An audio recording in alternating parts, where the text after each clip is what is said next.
All right. Well, listen, I don't want to keep you guys too much longer. We have to hit blood sugar is deli.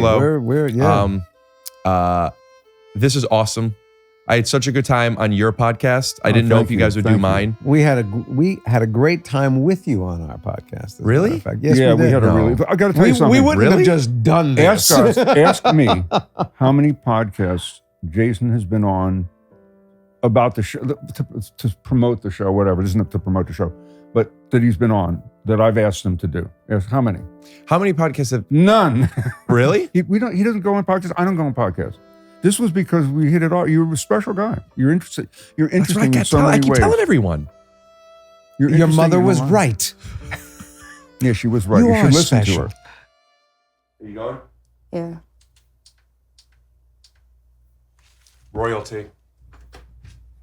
The guy from Shallow Hal is about to be here. All right. Alvin, I'll be right back. Good boy stays. Oh. Gentlemen, welcome to the Take Your Shoes Off Studios. How exciting. Hello. This is Miranda. Hello. She'll be helping us for the day. Hi. I brought cake from you when I You're set. Oh, thank you so much. You guys will be on the couch. I'm going to have you right here, Jay. Look, he's already settled in. He's happy. This is. I didn't want to come for you. I came for him. Okay. Well, we can edit that out. Do you mind sitting on a little bit of lick spot? Well, you know. I could put something down. Wouldn't do the first time. Look at this. Cake. It tells a lot about a person when they Just send you nip a me. cake like this. The dog just nipped me. You Uh, have insurance? That's a racial You have slur. insurance? What this shows is he's thoughtful, but isn't quite making the kind of money to go to a bakery. Look who loves who. So you want to see? This is why I couldn't wait. Look who loves Couldn't who. wait to be here for this dog. Back or Yeah. butt pillows. Right. Gentlemen, how are we feeling? I'm posture-wise? This is fine. comfortable. This is fine. You change your mind? And I make a living. I didn't even have to do it. And I'm that way. comfortable. I barely make a I living. love that joke. Look at you. Look at you. The first time I heard that joke was Yeah. that could literally mean And two do you different know things. the whole joke? I mean, the setup is a guy hits a guy on the road, or he sees a guy get hit on the road, pedestrian, and he goes to comfort him, and he puts his coat under his head, and that's the setup for the joke. And he goes, "Are you comfortable?" And the guy goes, "I make a living." Right. What can I get Look you at guys a this drink? dog. I have What's wrong caffeinated with drinks, you? non-caffeinated drinks. I got water. I got room temp. I got cold. Do you have a sparkling water? And I'll have. What do you that? have cold? Do you have Diet Coke? Anything like a Diet Coke? Any Diet Coke? Anything I like have that? no diets. So Why would just he a have regular diet? Coke. Why would he have a diet? Because people like the Somebody taste. just drank my last Coke. I They have like the Pepsi, root beer, Dr. Pepper. Do you have Dr. a Pepper. Do you have a Dr. Pepper. celery? Dr. Pepper. You know what I have? I do have a We're not I demanding. do a vintage cola Olipop, which are delicious. Oh, those are very good. They're good, They Peter. are. It's They're not good. strong It's good. enough. Is it No, strong it's enough good. soda? It's Yeah? good. You I'm telling finish you. it if I don't like it? Yeah, Okay. All yeah. right. No, it's good. You guys Jewish? I'll give it a try. I'll give it a try. Well, it depends. My father was Jewish. My mother was Jewish. Gulp, gulp, gulp. Let me know. What do you think? Jury's out. It's kind of good. There's a little bit of an aftertaste. And it supports digestive health Musky. because it has probiotics in it. 1987. If you don't get a sponsor after this, Gulp, gulp. hey, Olipop, I'm talking you up. Really, By no, the really way, podcast. I'm your spokesperson. Not bad. You guys don't do weed, right? No, I'm allergic. Are you out of your mind? Are you really? Yeah, seemingly. The 2 or 3 times I tried it back in the day, high school, every time I did it, and I don't get migraines. I got like a migraine strength headache and hives. Well, a lot has changed. And a doctor since- said to me, it's a plant and you're allergic to a lot of plants. Got it. So I answer that question with, I smoke more weed than Dr. Timothy Leary if he smoked weed. And the funniest episode we did, now Jason's known. You walk into a room, 10 out of 10 people know him from Seinfeld. We had, 9. we had, no, all right, 8. I was 8. being kind. 8. What's his name? Snoop Dogg's ex blunt roller came in studio. That's true. Okay. Why did they break up? I don't think they've broken She's freelance. No, up. she's freelance, and she's amazing, right? So she showed us how to roll water. She brought, if you've ever seen shows where they go to the docks and they bust like a shipment, that's how much she brought. I swear to God, it was like overnight bags and bags full. So she gives it to us. And all I'm picturing is Jason's rear-ended on the way home. Well, let me tell you, you could smell, it was in two Duffel sealed bags. baggies. I put it in the trunk of my car and you could smell it on the 405. And I don't mean inside the car. I mean people passing me could smell it on the 405. Dogs were following you. Yeah. Oh, I was did you saying, look, is this a blends right rescue? in with my shirt. It's like a chameleon. Is this a rescue dog? A lot of people ask that. They ask, do I feel like I rescued him or if he rescued me? Oh. But I really feel like I rescued him. Theme music. Scoot doo, blabbity blue, scoop dee. Oh yeah. But they rescue you too. How Come long on. you been together, a team? 2 years this month. Oh, My I first love dog. this. Does he travel with you? It's your Everywhere. first dog. See, that's the Yeah. best. Oh, it's your first dog? Oh, Jason, sorry. Here you go. Thank you. Thanks. Okay. It's gonna mess up what's left of my actual. You know, hair. he wore a hairpiece for years too. I did not. Yep. Bring this closer to you. We Would did you? a sitcom together, and Jason decided to wear the hairpiece for the sitcom. And I go, it looks natural. Okay. Go for the gusto. Try Gusto today at gusto.com/TYSO. Get 3 months free when you run your first payroll. That's 3 months free payroll at gusto.com/TYSO. One more time, Go gusto.com/TYSO. Go for the gusto. Do it. Go Great. for the gusto.com. Once we snap, we're not doing it. Okay. Good. Uncle Bob, you say for simple online access to personalized and affordable care for hair loss. For simple online access and personal for hairline loss. Weight loss and more, visit hims.com/TYSO. That's hims.com/TYSO for your free online visit. hims.com/TYSO. This is going to be 7/13, so it's still the 4th of July sale. 27% off site-wide. This is their biggest deal. Holy shit. July 13th. Go to helixsleep.com/TYSO to get 27% Are you off sure you're site-wide. reading that correctly, Ricky?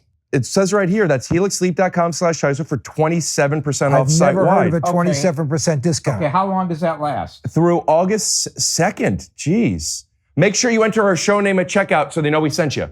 The whole show name, TYSO Well, that's not the whole show name. The whole show name is Take Your Shoes Off. or TYSO. I love the way the two of you look. Look at this. Can we take a picture of Robert and Steven?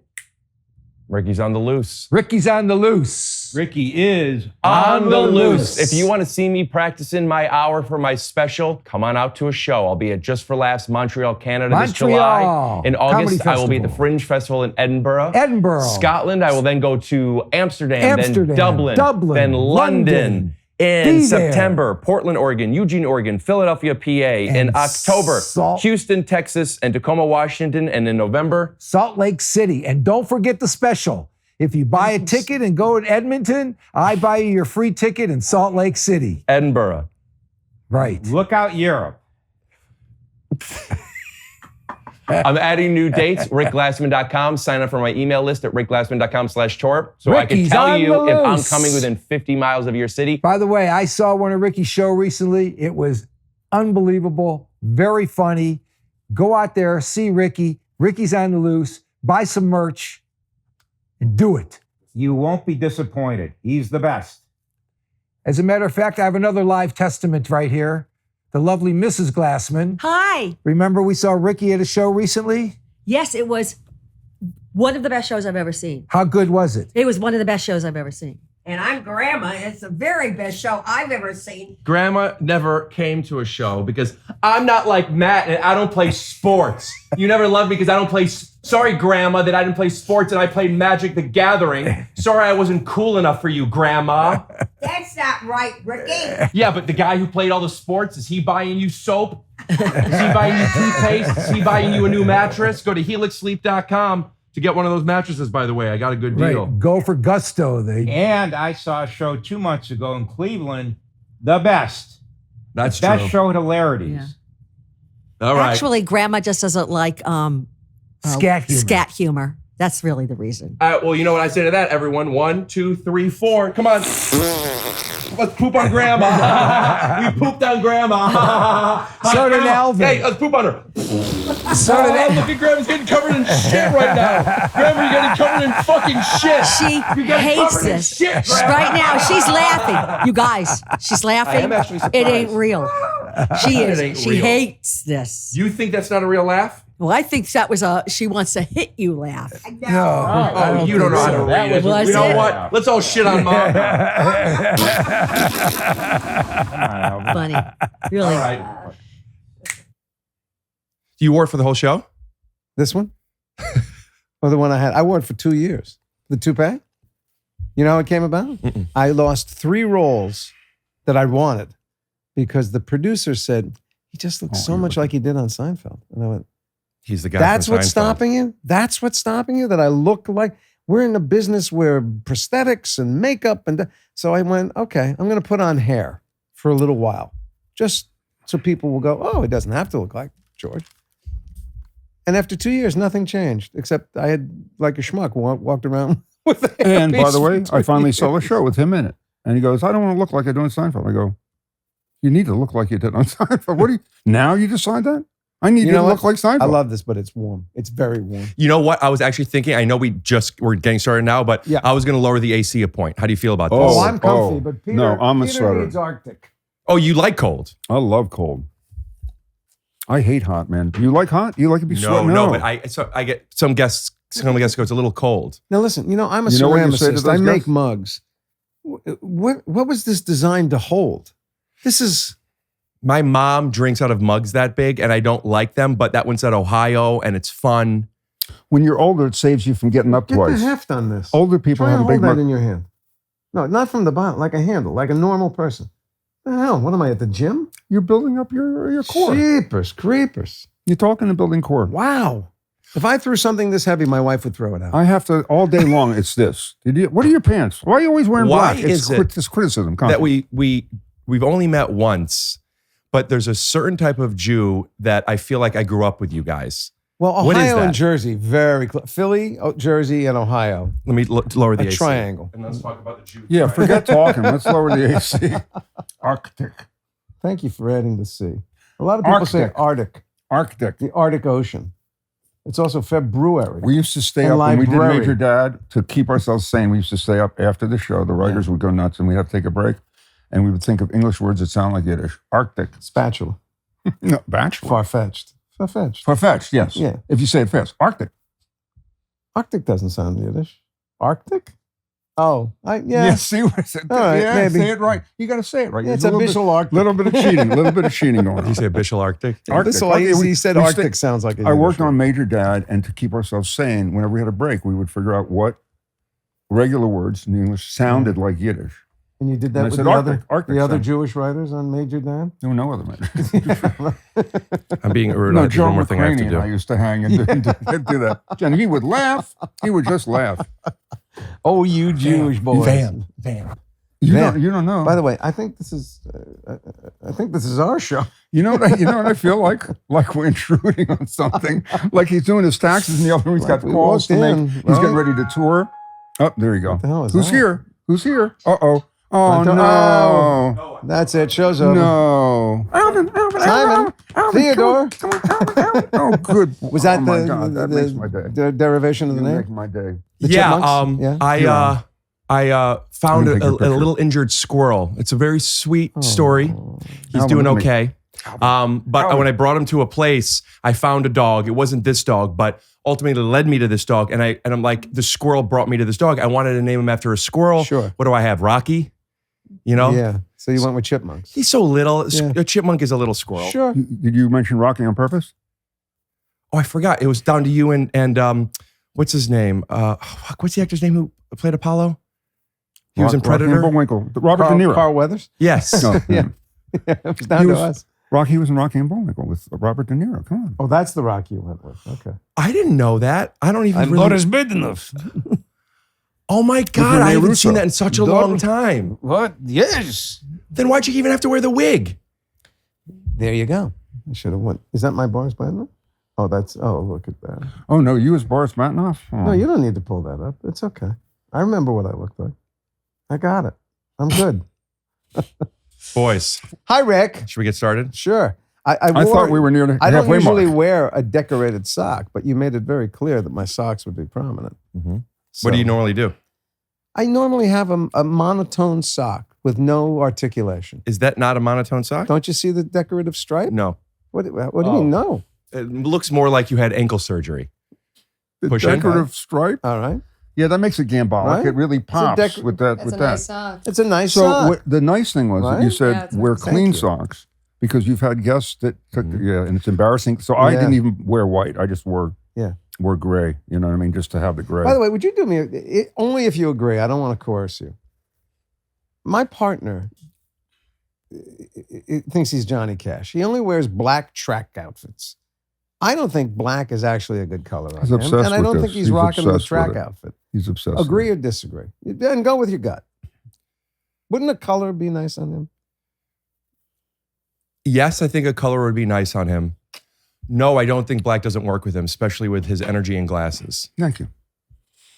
I don't know about It may exclusively. just be that I've been with him for 30 years, and I'm tired. Have you gotten him any nice, colorful clothing that's expensive? I have. I bought him what color blue would you call that leather jacket that I got you?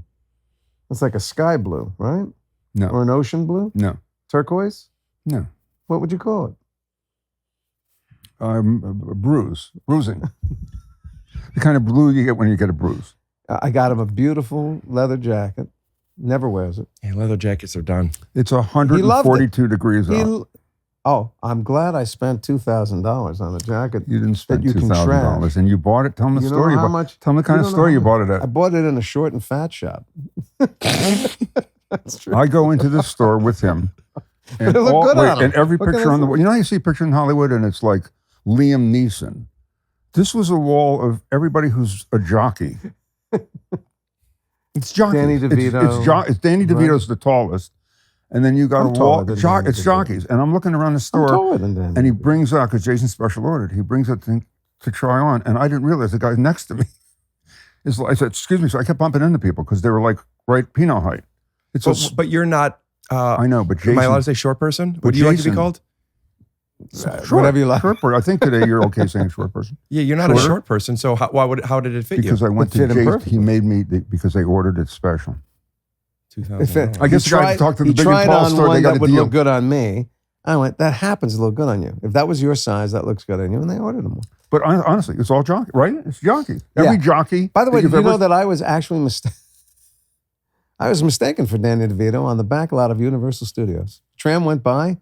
I'm walking to a meeting and I hear a tram rider go, "Hey, everybody, it's not every day we see a big star here on our back lot. Get your cameras out. Get ready. Everybody will give a big wave to Danny DeVito." And it went right by me and I went, fuck it. I just waved back. By the way, Worst people I could I am in such heaven right now. Yeah, he loves This the is the dog. best. This dog, is the I best know. thing. I was never allowed to have a dog growing up. Me either. So as an adult, music. man, this is it. This is like the best thing. Look, Why gotta weren't go you right- allowed go to around, have go to the this a little front? closer You Why gotta see wasn't the I- front. You gotta pull see it his face closer? this and way. turn Look it at this. away Look from at this. him? I work in the theater. Look at this. I project. I wasn't allowed to have a dog because I was, I love this. as a child, This is I as had good as it goes. horrible allergies, Oh, and what a dogs were on the sweetie. list. You are. Technically, now here's the thing. Can I move him? So when no. So when they skin tested me when I was a kid, I had a huge reaction to dogs, a very small reaction to cats, and I went no, and I reversed it. So I have a major reaction to cats. I had a dog, so dogs are nothing. So just to be clear, you're allergic to dogs, cats, I'm and plants. technically you allergic had to a cat. dogs, You cats, had- horses. I was cast in the movie City Slickers. I couldn't do it. Who were you? Were you I Curly? think I was supposed to be Josh Mostel's character. I think that was the one I was cast in. And you I were went to my- cast as it, and then you had to Cast. back out because you're allergic to horses? Correct. I went to my allergist and went, "You can get me through it, right?" And he went, "No." When your agent said, "Do you want to do it?" Did you say nay? Guess what he did? Guess what he did? Get it? Wow, if I hadn't heard that before, You have? that would have. Your posture's leaned back. Do you mind? Would you giddy up a little bit? That's good. That was good. Wow. Okay. Don't saddle me Can you with do that one one. more? Oh, whoa. Oh. But it was a nightmare. And I'm stir up from what you said. Sorry about my breathing. It would have been a It's a little bit of nightmare. a hoof. Yeah. Did you hear me? Would have been a nightmare. Is that a Mare. pun? That's a Nightmare. mare. Because Nightmare the horse? Mare. No, mare is a horse. Oh, well, because there's a Magic the Gathering called Magic the Gathering card. It's a card game I play Yes. called Nightmare, and it's a black horse with flames coming off Sure. of it. Yeah, yeah. Who do you play it with? Is this an online thing? Just really cool, popular people. No, it's not an online thing. Well, it can Actually, be you played can't play online, You but can Really play popular people at home that stay Yeah. at home. My son Noah plays. this Okay, thing. all right. I don't judge. So go ahead and disparage. Go ahead. Because you're Do you think social Noah's a life- little fucking nerd? Is that what you're saying? He does, actually. I don't judge. Noah used I to don't be our judge. announcer, but then we changed the format. I don't So judge. I had to fire my kid, my partner. I think you grew from that. And I think he grew from that. I haven't grown. We were just talking about that. That's why I shop in a small and fat shop. I noticed that you guys are friends, but you bust balls. It's kind of like you're rubber and he's glue. Philly, Jersey. What else have we got? That's We it. always I have to tell you, no, this is very serious because you said some beautiful things on our show. So I will tell you very seriously. I never thought I was a funny person. I didn't think of myself telling as that. everybody. And when the impression of me was, because I was working for people who would write, when it was anticipated that I was funny and I thought, oh, I should try and be funny, my default was that Jersey sense of humor of ball busting, right? The Joe Pesci thing. And so I do it, and I always do it going, oh my God, I hope I'm not offending him. I hope I'm not. It Wait, makes who's me the him? whoever I'm doing it to. Because, you start doing that and you don't, especially if you're not a trained comedian, you go, I don't even know where the line is. Mhm. I hope I don't cross it. Is this you know? before Seinfeld? Yes, but certainly it ramped up during Seinfeld because again, the impression was, oh, he's funny. Yeah, And but I you've go, done "But a I'm lot not of really." stand-up type stuff since, like the corporate show, everything. It's written. It's all written. I'm not. Wait, you I'm do a stand funny- up and then other I people don't. write? I don't. We wrote, but we did a thing. So we had a TV show that didn't last very long called Bob Patterson. It was Peter's idea about a sort of Tony not Tony Robbins. Roberts, Tony Robbins. Thank you. Motivational. Who you guy. worked with once. I did, and who couldn't motivate his own family. Shallow Hal. Right? He knows. The man knows.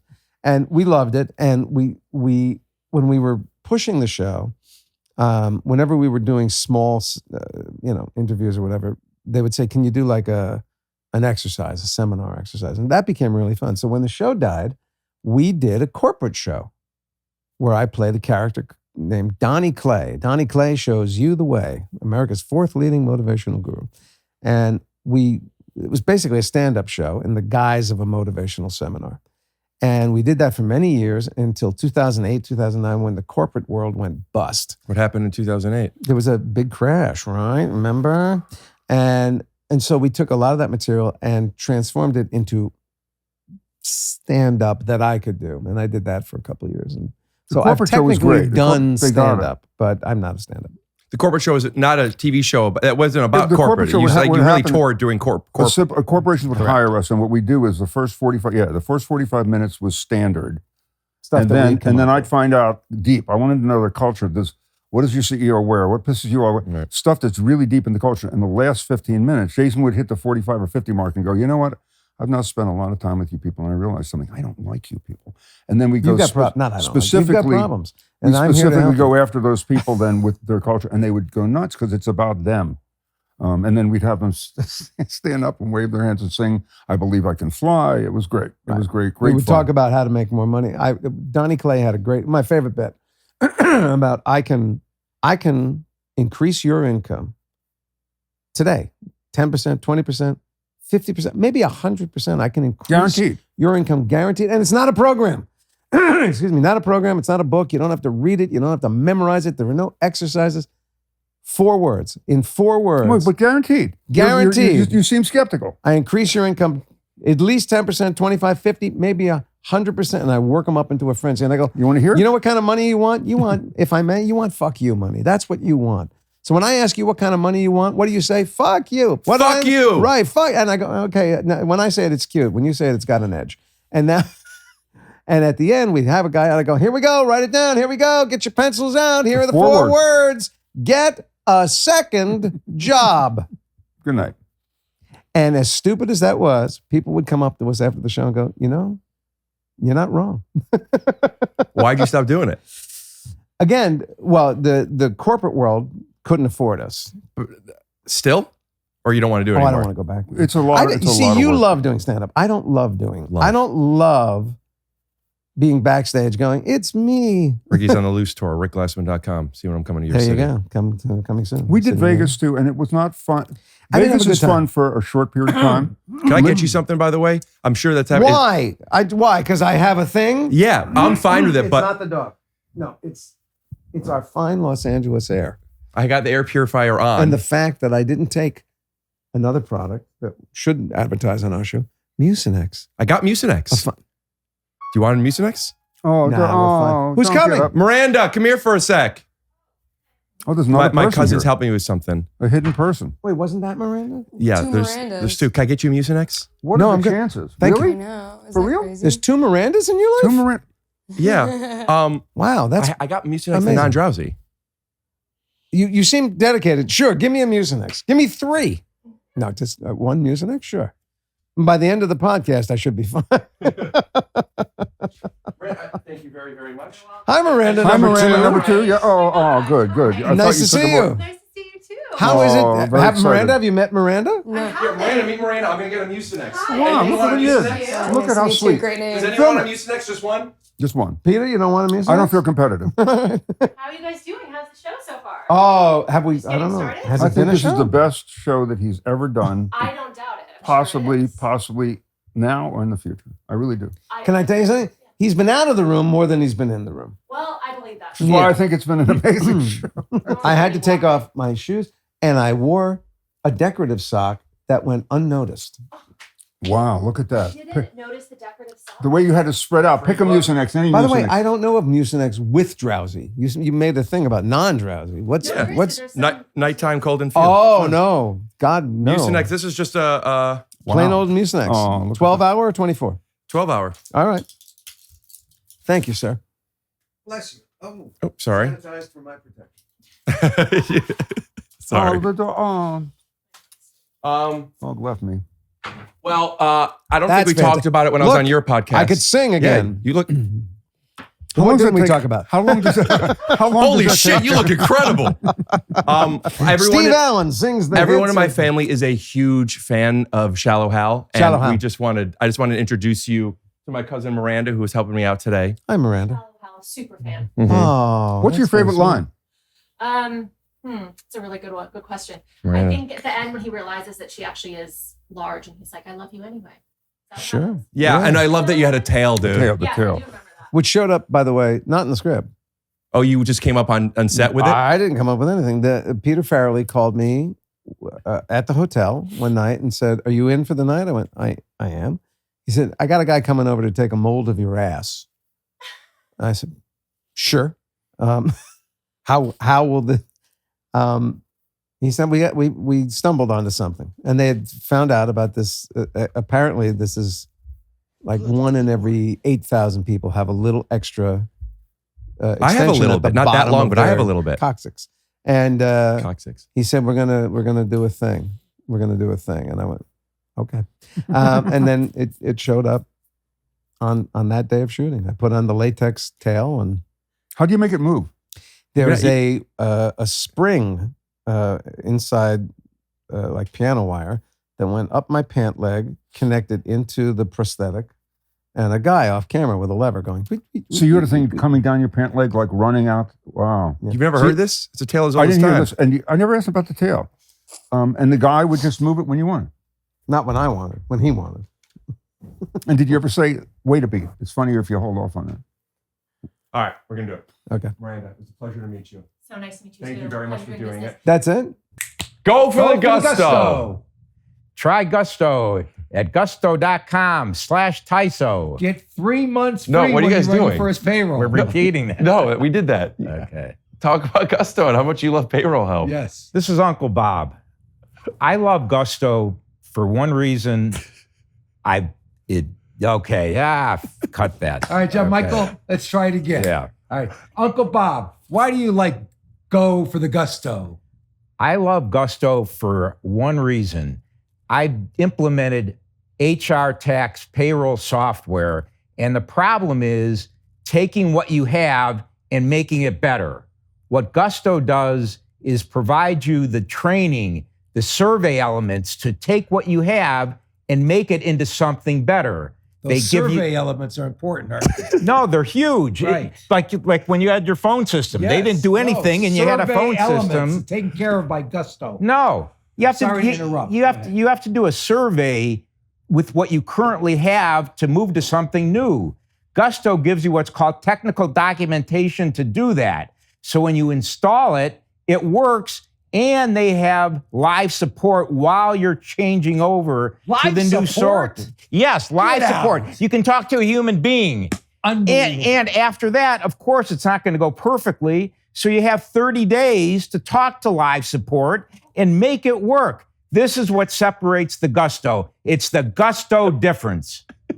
Go for the frickin' Gusto. Gusto is online payroll and benefits software built for small businesses. It's all-in-one, remote-friendly, and incredibly easy to use. So you can pay, hire, onboard, and support your team from anywhere?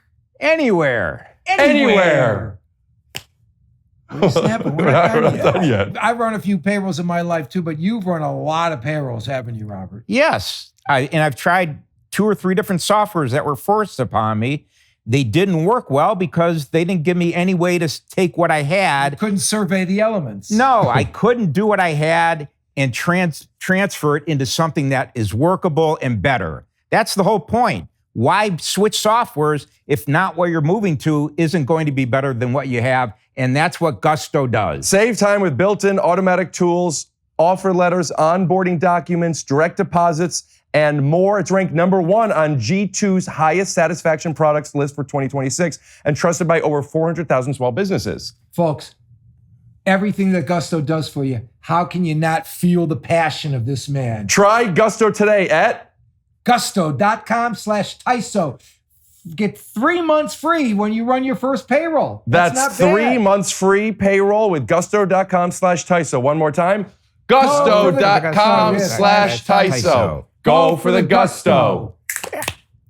You know, lately I felt really bad because when I'm in the sun and I'm from behind, I feel it on the back of my head where I felt hair before. Now I feel horrible because I don't have a lot of hair. I want more hair. Well, Uncle Bob, you have one of 2 options.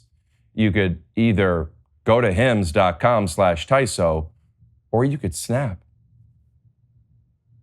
I'd rather go to hims.com/TYSO. Yeah, but Holy shit. Look at my hair. Hims offers convenient access to a range of prescription hair loss treatments with ingredients that work, including chews, oral medications, serums, and sprays. What do you think about that, Uncle Bob? It's tremendous. Wonderful. Hims, hers, Hims, hair. Find the right hair regrowth treatment for you with flexible subscription options, access to 24/7 provider support, and once-a-day treatment options that fit your daily routine. It's straightforward, transparent, and designed to make hair look good. To make getting care feel easy. For simple online access to personalized and affordable care for hair loss, weight loss, and more, visit hims.com/TYSO. That's hims.com/TYSO for your free online visit. Hims.com/TYSO. Featured products include compound drug products, which the FDA does not approve or verify for safety, effectiveness, or quality. Prescriptions required. Individual results may vary. See website for full details, restrictions, and important safety information. This episode is sponsored by Helix Sleep. Let me tell you about Helix Sleep, okay? We do a lot of commercials here, a lot of great companies, but very few of them am I a user of, and I'm a user of Helix Sleep.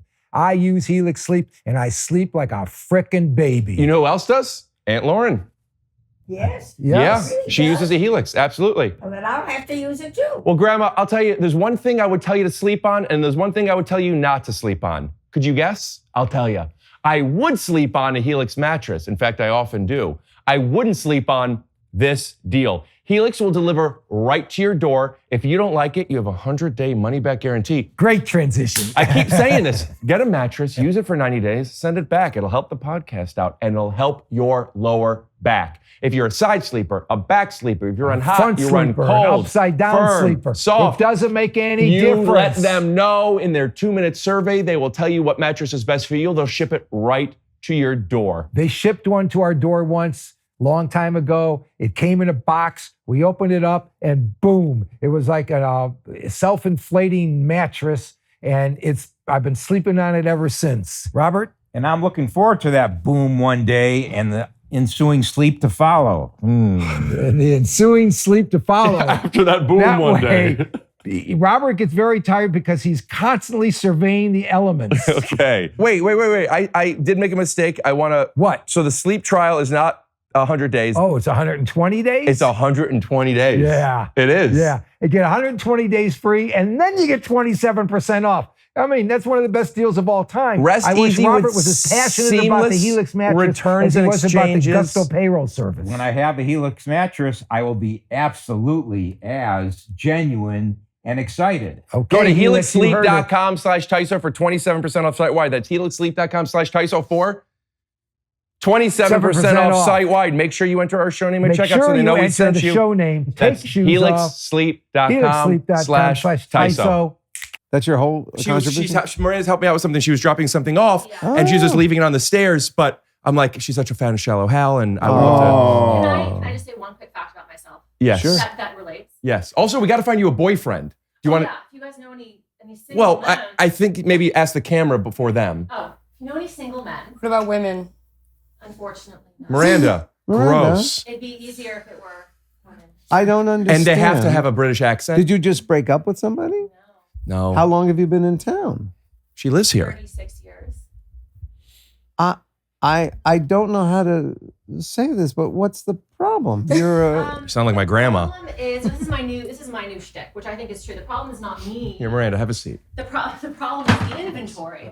the inventory. Well, wait. Problem is Are you inventory. on the apps? I'm on the apps. Uh-huh. I'm on the apps. I'm going on dates, and they're all just duds. What was the reason for your last breakup? He moved back to his home country. I tend to not date Well, Americans. country. He moved to us. Did you know that was coming, or he got up one morning and said, "I'm moving back to my own country"? Yes and no. I kind of thought maybe, but then I didn't know it was actually going to happen. My sister's joke is that my next boyfriend has to have a green card. Well, right now that doesn't guarantee anything. I know. What country did he move I back don't to? understand. Do New Zealand. you have a particular type? Yes, unfortunately. I'm trying to get out of my type because my type is very specific. It's like 6'3", blonde, British accent. Wow. I know. Wow. It doesn't help me. I know. You need like a henchman So let me. or something. Jeez. I'm really just. Yeah. Go with me on this Please. for a second. Yeah, of course. I'm way too old for you. But had I been single 30 years ago, and by the way, I wasn't, I would have no chance with you. Well, I don't know. I mean, Having been in Shallow Hal. Wait. I mean, I was Why going would to you say say that when she said Seinfeld. 6'3" blonde? Well, I'm just saying, What would make you is say? that really where the door shuts? No, here's the thing: is I'm trying to get outside of that because that is a very small pool of men, right? Very small, especially in LA. Well, So- actually, in LA, that's a bigger pool than Larger not, pool but of yeah. tall blonde men. Yeah. And Brits, Yeah. big city for Brits. Yeah. Big city Yeah. for Brits. Santa Monica has And a lot of apparently, it those doesn't have to be British just Brit. restaurants. You're in Hello? New Zealand, Australia. You've opened up a lot of territory. Yeah, and you can't help who we're attracted to, right? This Wow. is like the opposite of Shallow Hal. No, it's the not. opposite. Though. I was going to say, This is Shallow Hal. my younger I'm Shallow son Hal. has just perhaps started a relationship, but if that goes away, Yeah, keep me. he's keep, not keep British, me in but mind. How tall it's is he? okay. he's taller than me. Here's the thing: I'm a tall He shops lady. at I'm the short 5'8". with the job. He's 5'9". I Okay, think. I just I'm 5'8". So when I wear heels, I'm Yeah. Yeah, who you telling? I'm just saying. But my wife is 3.5 inches taller than me. right, that's the thing. Is like there are a lot of. I mean, look at Zendaya and Tom Holland. Okay, You I know? will. You look in some So aren't there any British dating? There's an app for everything. So my B new date? There's no B date. There should be. We Yeah. should. Do we know any app developers? There should be a Miranda, B date. I think instead of trying to develop an app that Mm-hmm. you need to be British, or I, UK. Okay. I think let's open our filters up a little bit. Listen, can I tell you something? I did. They still ghost.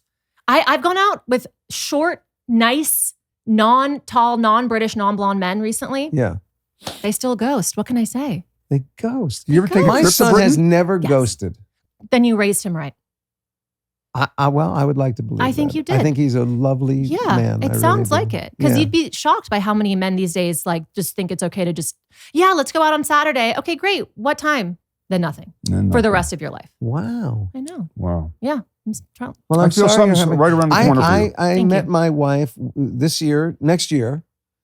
We will be married 45 years. So Wow. when I tell you, I know nothing of what you are experiencing. Consider yourself lucky. Except internet do. porn. Hater. Doesn't have to be on the internet. No, it's Doesn't a have to minefield. be on the I was internet. kidding. It was a joke. It's a minefield out there, trust me. So just count yourselves both I lucky. Understand. Today All right, could be let's- the day, but this could happen. Can I ask This another could question? change in a This is heartbeat. the You thing know that. I've never. Boy, how do I do this without seeming creepy? My sons tell me Mhm. that their generation is Mhm. learning about sex from porn, and there's some Jason, very Jason. weird. What are you doing? No. I assumptions. understand the point. The point is that a lot of younger men are getting like Wrong information or wrong understandings of Yes. yeah. Do you find that that's anecdotally Not with true? my generation. Maybe like Gen Z, like Yeah. slightly younger. Yeah. I don't know. Miranda Miranda number number two. Are you two? Gen Z? You No, look we're very definitely young. getting fucked by porn for sure. Well, Really? I also read that Really? Gen Z isn't having sex at all. Well, a lot of them are not. We're not Why? Yeah. You never because the social skills. You were all in COVID during your because we don't want to formative. get pregnant. You know that there's things you can do. Yeah. All right, Miranda. Thank Anyway, you for coming all along. right. Well, Miranda, that's this has my been great. cue. Thank you. Good luck with your endeavors. Thank you so And much. you I got to be appreciate careful when you talk dating. Don't take it right to porn all the time. Jeez. I know. God, I need to stop that. Anyway, my fun fact that I was going to say before Rick pulled me into a podcast is that Seinfeld premiered on the very day I was born. No. And I love that fact about myself. What day was that? July 5th, 1989. The first Wow. episode of Seinfeld premiered. That's crazy. I know. The pilot The episode. pilot, the Because very it's very possible. Because memory is a weird thing, Mhm. so I remember what's true or of not. course. But my remembrance was we did the pilot, and NBC said thank you, but no, and then they threw it on to fill an empty slot, and the TV Guide critic wrote a love letter to it, and that made them start to reconsider it. But I wonder if that Oh. first episode you're talking about was after that, or was that half hour that they threw it Right, on? I don't know. All I know is that my mom would say that she was up all night with a new baby, couldn't sleep, started watching this show, and was like, "This is the funniest thing I've ever seen." Called her parents, my grandparents in Cleveland, and told them they had to watch it. And then they told all their Jewish friends to watch it. And then, yeah, You're welcome. Why Jewish? You're welcome. One? Why just the Jewish ones? that was all they Jason. knew in Cleveland, Jason. Ohio. They just, Yeah. Take what you can get. You know, You have to start somewhere. Right. You take exactly. All right, let me Anyway, get back into it. so nice to meet you guys. Go find Thanks, a guy. Miranda. Thank you for your Good luck with everything. Talk to you soon. Thank you. Nice to meet you, Miranda. Bye, Miranda. I didn't know that Good luck too. Watch out for the your camera. career and Miranda were born on the same day. If I could say that Absolutely. your Keep us career was posted, born. by the My way. career was in fine Good shape. luck. Well, let me just tell you, You I was never already a Tony Award winner. you never did any shows before Seinfeld That's right. that kept you from other shows because you looked too much like the guy from that show. True that. Thank you. What was the ER? When did you do ER with George Clooney? The wrong ER. 1984. 84? Mm-hmm. And that was just how many? One episode? Or No, they did a full season. I did 9 episodes. You did not. I forgot that you did not. You were a ER reoccur. The ERE. original ER, not the good ERR. one. The wrong one. The funny. The comedy one with that George Clooney. wanted to be funny. There was a different ER? Yeah. It was an ER in 1984 based on a play, also called ER. It starred Elliot Gould, Mary McDonnell, George Clooney, Conchata Farrell. I'm trying to remember anybody else of particular note. And I was brought on for 1 episode, and they liked the character enough that I stayed for 9, and then it got canceled. What character did you? What was the character? I played. I can't remember the character's name, but he was the villain of the piece. He was the hospital administrator. Well, and what year did you do? Was that after Pretty Woman? No, Pretty Woman was 89. 1989. So you played a villain already. When was Pretty Kind of. Woman? Comedy. I was villain. the schmucky villain. What year did Pretty Woman come out? I think it came out in 90. I think 89 or 90. When did Pretty Woman come out? He just told you. That's what it should say. He just said to you March 90. 90. Yeah. Oh, wow. There you go. What's your favorite thing that he was an actor in? As a fan, not a friend. You know what? I got to say it. And I like him in a lot of stuff. He doesn't know most of my work, by the way. But go ahead. Boy, you go right to the net. You're such a love, valor, and compassion. No, I got to tell you, I got to say Seinfeld only because one of the funniest things, I love comedy. I love the history of comedy. I love the origins of stuff. Him screwing the maid and the scene sitting there when the guy says, George, it's come to our attention Picture in picture.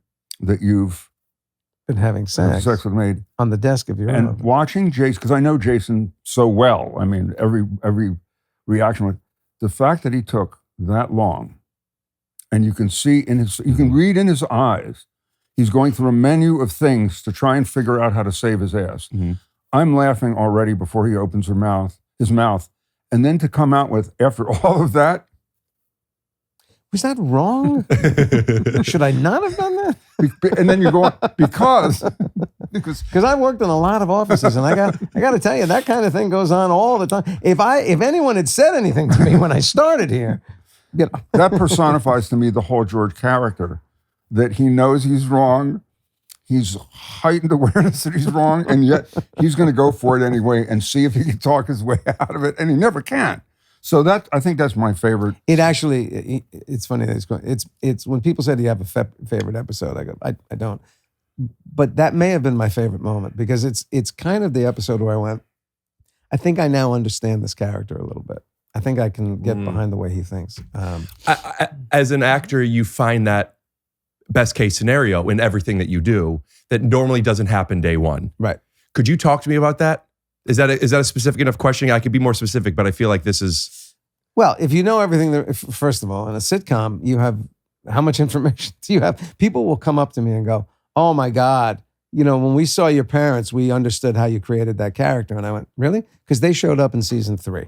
So... But when you don't have the information like you're talking about, you have more availability to create it. Absolutely. But when you do have the information, it's kind of rules that you have to abide by. Right. It gives you guidelines to create. So when you're in every case, you are trying to follow a blueprint that a writer and or director or both are setting up for how we're going to tell a story.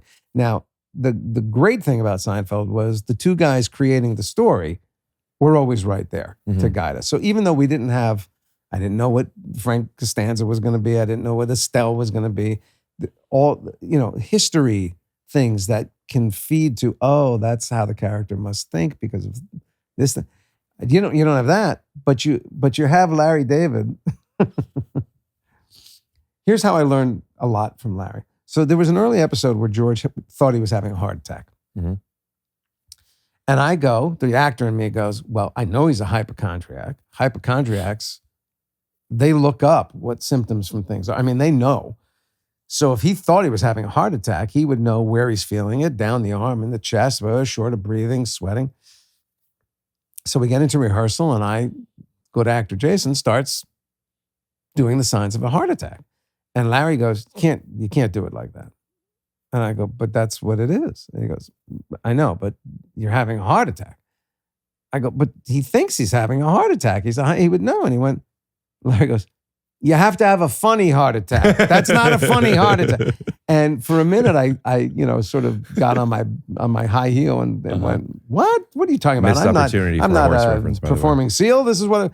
And then I went, he's right. You got to have a funny heart attack. And that little creature that sits on your shoulder and goes, yeah, it's a good choice. Is it a funny choice? That really started to be a companion because I was standing there with Jerry and Larry and Julia and Michael and a lot of funny people who I think understood that voice, that element, much more clearly than I did. And I started learning from them. I want to ask a couple of specific questions, and I might interrupt a couple times. I'll keep this to a couple minutes. You said it's a good choice, but is it a funny choice? Right. First part is, if it is a good choice, and I understand why it is, because it's honest and it's realistic. How do you define what a good choice is, though? Not that it has to be mutually exclusive from funny. It could be together, but just what, funny or not, what makes a good choice? Well, so I've been teaching actors now for about 30 years. If you'd asked me 30 years ago, I'd give you a different answer, and probably not a clear one. To me, what it is now is everything I know about this story, everything I know about the intended purpose of this story, am I in line with that? And now the answer becomes, if you're my scene partner, am I giving you an opportunity with the choice I make? Give me an example. Let's say I have a monologue of the famous one from talked about Seinfeld. this. The sea was angry that day, my never friends, mind. right? So I got all the lines, but these guys are sitting there in the scene. So 30 years ago, I would go, oh, it's my scene. I got to do it. And now I go, no, it's their scene. whatever I choose has got to make them engage in a way that they are not scripted to do. They have no lines. All they know is they got to sit there until I get through this thing. So what can I give them that will offer them a possibility of a reaction or an impulse or a participation that isn't on the page? And if I can do that while staying in the intention of what the scene or the story is about, that to me is a superior choice. It's one where I create an opportunity. So when you're making choices, you're thinking about first be aligned with what I'm my job right now, and then it's I need to give the receiver or receivers something to respond to. Right. And if but that's up to them. True, but if I don't offer it, they have no opportunity. Now, I'm not saying they wouldn't respond. They're all good actors. They would respond. But to be in collaboration in a scene where all the scripted material is mine means it's even more important that I try to create an opportunity for them. Otherwise, when I teach it, I go, why would you go through a 2-page monologue to get to, so will you do that for me, Jeffrey? Why wouldn't you just do, so would you do that for me, Jeffrey? So remember we talked about this on yours. So basically, during that minute or two, you're not asking, what you are doing is that question, would you do this for me? If your character has to feel like if you ask that question, you're not going to get the answer you want. Correct. So this page or two is specifically about selling to get them to be persuaded for this, correct? That's right. Now, it's a good choice, but isn't a funny choice. This is very different depending on the tone of the project. However, I am a subscriber, not for right or wrong, but I'm a subscriber to, if it doesn't cannibalize the rules of the physics that we establish in this world, funny is king. It's different from TV and movies and what you're doing, but you before it's not a funny heart attack. And beforehand, I don't mean that moment, but I mean you as an actor then versus after that. Where have you now landed where, yeah, but it's funny, so do it?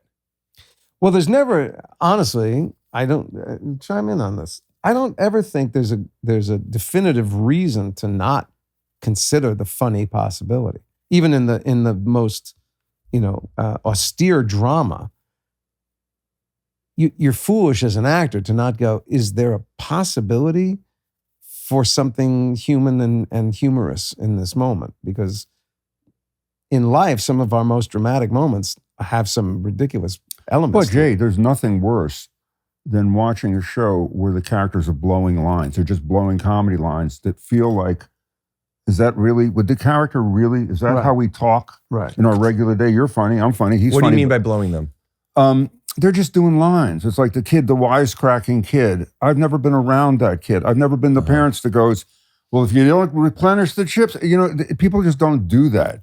Replenish, yeah. The fuck? If I taught you anything, I taught you to replenish. When it doesn't feel real, it takes you out of the moment.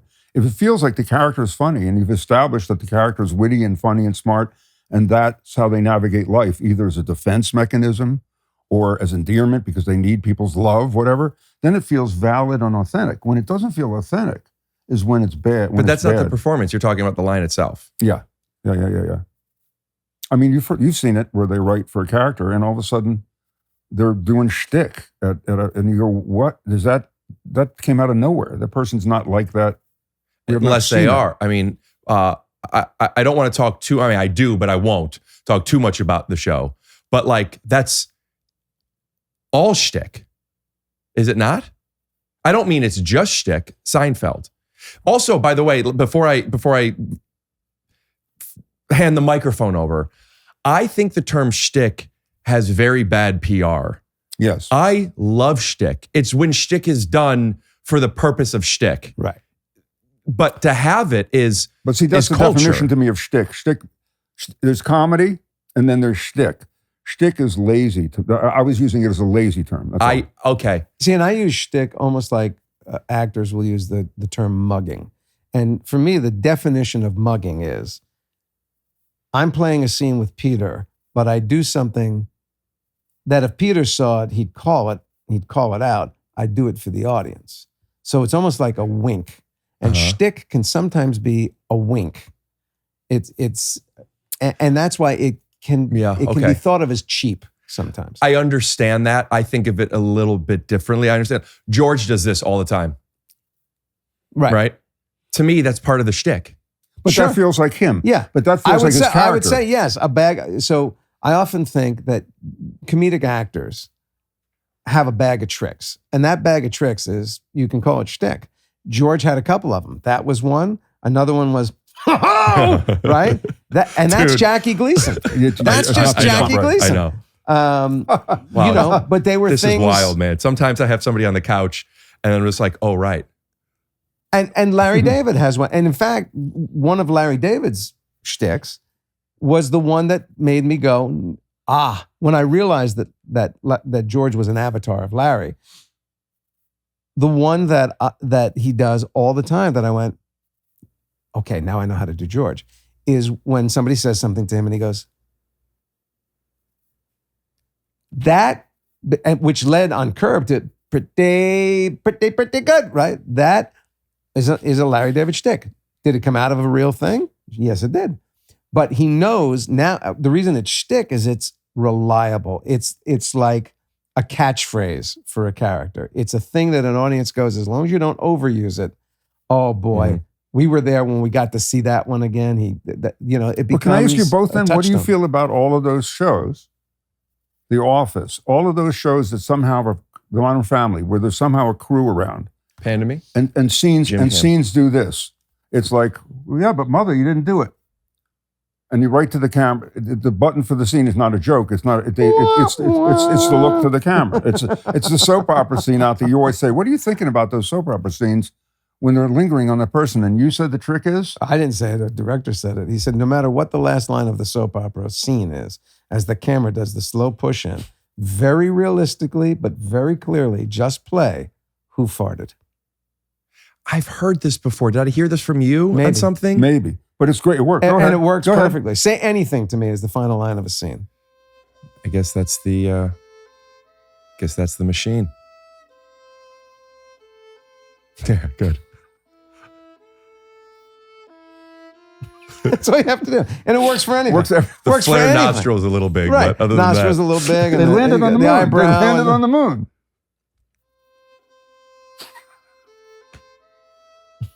You got to commit. It's hard. Can I ask him a question that I've never asked him before? Because it's fascinating hearing this. What's he going to do? No, because it's related to this. Oh, I love you guys so much. You know, you had Friends was one of the biggest hits, and then you find out later on that Matthew Perry was in pain a lot of the time because of the competitive nature there. He wanted to kill. I never asked you that.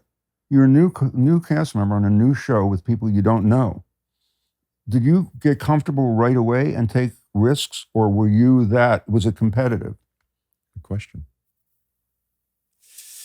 So I will admit this because I've admitted it before. Julia was not in the pilot. So it was basically three guys. And she's a network note. She is a network note. And Kramer was really written to be a one scene per show, right? So it's kind of a two-hander show when I take it. And now they hire Julia. And I go, so is she his girlfriend? And they go, no, ex-girlfriend. I go, so friend? They go, yeah. I go, well, that's what you hired me to be. I don't understand the difference between. So initially, I was kind of like, I think my contribution to the show just got cut in half. That was my concern, right? So for like an episode or two, as I got to be on the set and see what they were going to write and see what Julia was going to do, and yeah, I was like, I think I just lost one testicle kind of thing. And then, but what with the magic of our show, I think for me was because we were not a hit, we were hanging on by fingernails. So the most actors in that situation would go, well, this isn't going to last long, so let me get some good tape out of this so I can use it to get my next gig. So you'd kind of want to grab all the material you could, but for whatever reason, as we were standing on that set, wait, what do you mean grab all the material you could? You'd want to, you'd say, write for me, let me showcase something, so that literally, how can you have any control of that? By asking for more material, by making different kinds of choices in the scene. But we very quickly kind of loved watching each other work. I mean, we would always go, Michael would kind of rehearse in a corner somewhere. You know, we never knew what Michael was going to do. Was that because that's where he was able to find it, or is that because he wanted to keep it from you so that you saw it for the first time? You'd have to ask him. It could be both. But he'd be 3 sets over, you know, as we're rehearsing a scene he's not in, and you'd just be hearing, yeah! And you go, what is he doing back there, man? He'd come in, and we'd always be kind of on our heels in the right way, as you would be around Kramer. And Julia would, you know, find these little moments and these little things. And I love Julia. I was charmed by her almost immediately. So instead of going, I want to be protective of my material, there would be occasions where, honestly, either she would say, I would say, somebody would say, you know, it's a good line for George, but it would actually be funnier coming from Elaine. And so we'd give away material. Or, you know, our first director, Tom Sharonis, was a good camera director, but he wasn't really a staging director. And there was no, in many of the Jerry apartment scenes, there's no implied behaviors. It's just people talking. And so we'd have to figure out, how do you use this apartment to create a life in here? And so we'd come up with things for each other. You know, we'd go, well, if you do that and I do this, maybe this. So that's what built the ensemble. But it also is an indication that whatever, you know, sort of juvenile fears I had of being usurped by the presence of another actor on our set very quickly became, oh my God, it's so much fun to play with her, to play with them. And if the show works, it works. And if it doesn't, it doesn't. But so I think that was there was never really an idea of, even when, you know, Michael and I were up for the same Emmy many years in a row. And I kept thinking, I can't compete with him. I can't. If I was up against guys like David Hyde Pierce, who won it many times, and good actors, surely some Schwimmer or some of those guys, but all good actors. But I go, if you take our best scene from our best episode that season, you got David Hyde Pierce, funny scene. You got David Schwimmer, funny scene. You got me, funny scene. You got Michael drinking an entire beer while smoking a cigarette and doing lines. And I go, how do you compete with that? How he do you, actually did that. Of course he did. How do you, I mean, he should win every I'm listening. year. I want to show you something. You know? What do you think it'll be? I wonder if he's leaving. Could he be leaving? My headshot for 15 years now. It's an amazing headshot. Does it work? You tell me. You know, I got to tell you, pretty close. Pretty close. Pretty. That's crazy. Have you like hung out with Schwimmer? I don't know him. I have to imagine he's seen it because I put those up in delicatessens around the I guess the state. And I will constantly get tagged. People who don't know who I am, but just tag like, who's Rick Glassman or whatever. If I go to Arts right now. It's not an Arts, but if you go to Sherman's in Palm Springs. I'm going to Arts with him after. If you want to put it up? Yeah. I'll ask him to put it up. Yeah, I got to sign it. You got to sign it. Yeah. I like your potatoes a lot, cause I like to say. I like them a lot. I don't remember what the joke is. Oh, okay. I want one more question. I have one more question about you saying your childlike insecurities of being outshined, which I think more so come from not how great a person is, but the projection of it makes you smaller, makes you less. And you said, I enjoyed watching her so much, I started to like it. I believe you, and I think there's got to be more to it than that, because it can't just be, this person's so good, I'm happy. Because if it was about them being good takes away from you, that would be the opposite. So there had to have been some type of conscious, not necessarily conscious, but has been some type of confidence in, oh, this show is going to last, so I want this person to score points so we continue. Like, do you remember what it was that made you feel? No, it wasn't, oh, this show's going to last. Because honestly, I think Jerry always had the confidence that the show was going to work. I did not. I thought it was playing, and I wasn't wrong, actually. It was playing to a very niche audience.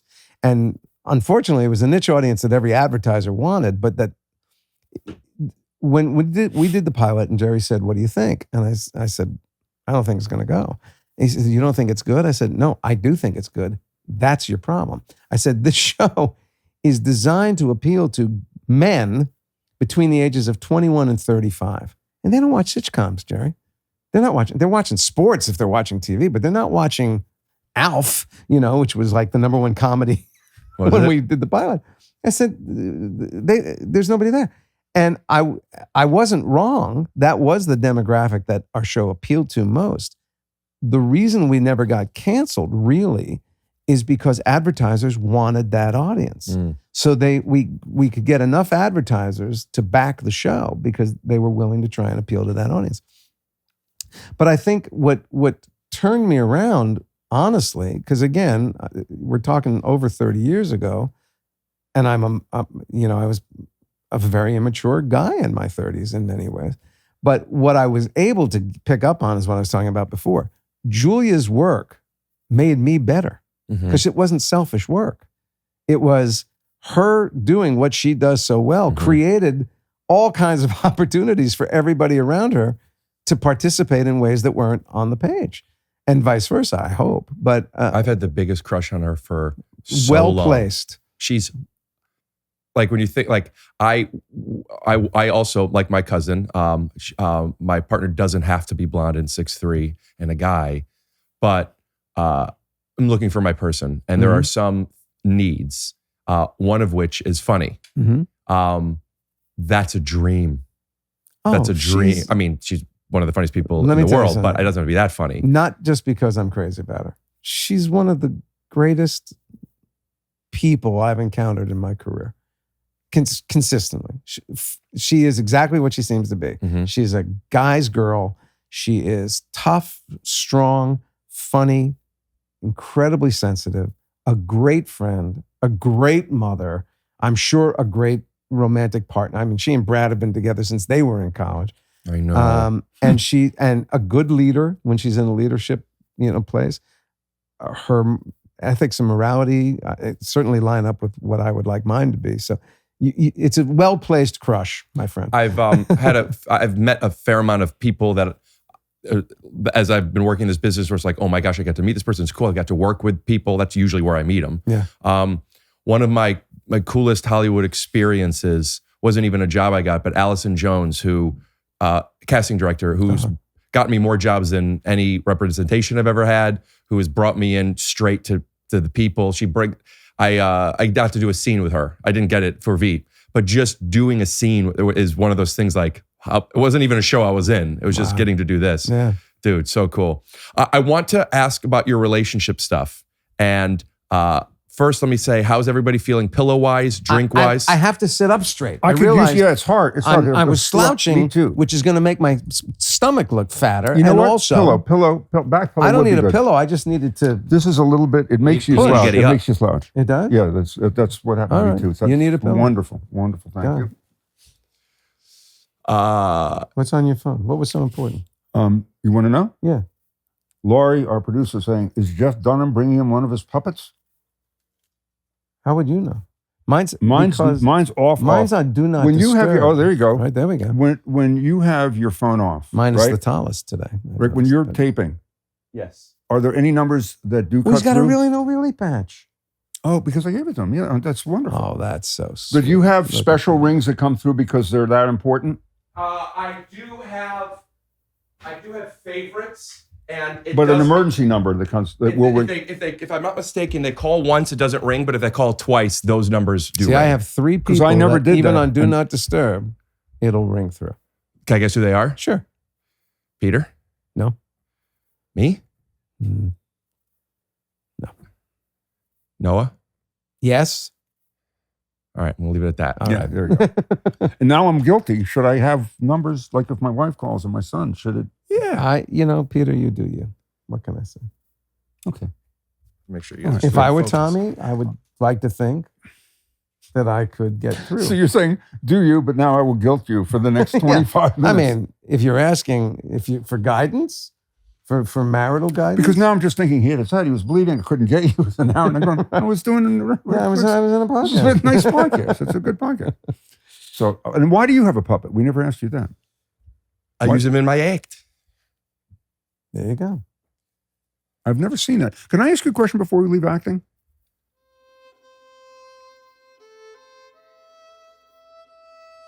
He's doing the who farted. But remember I the get what word he's doing. when I said subtle? But he's saying, who shit your pants? Yeah, It's right. a little Yeah. big, big. Go ahead, ask him the question. Go ahead. Yes. Watching your series, because before you came in, I wanted to know more about you. That scene, I told you this on our podcast. Which series? Oh, As We See It.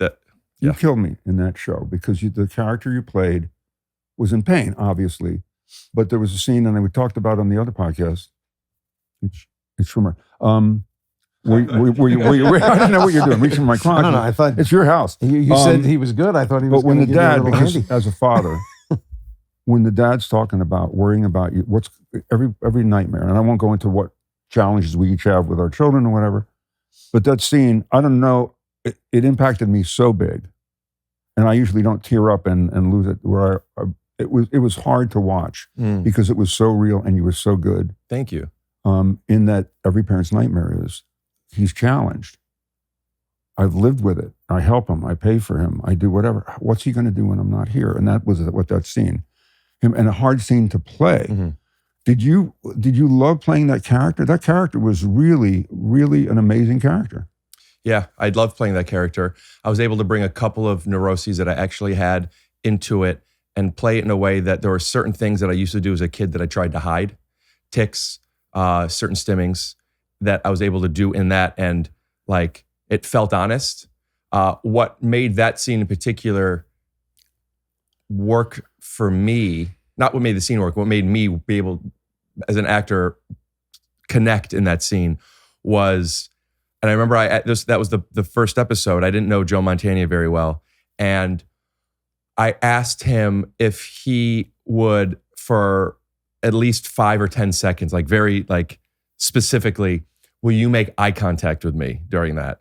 And just because of his performance, I was able to do it. Just like looking into his eyes made me, the actor, feel so connected to him, and just feeling his feelings, that it made me be able to do that scene. I was very proud of it, and I was able to do it pretty well a few times because of him. It was beautiful. I mean, and so impactful. And I'm not, how often do you watch stuff on TV?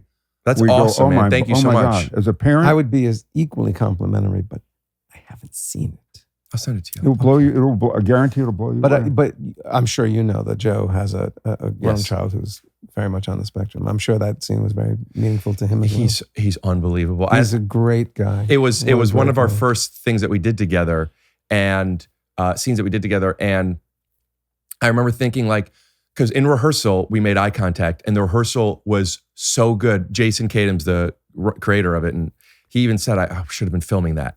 And then we did the 2 takes, and I didn't feel connected to it, and I knew like that eye contact. I need that eye contact with you, and I don't know if scared is the right word, but I didn't know.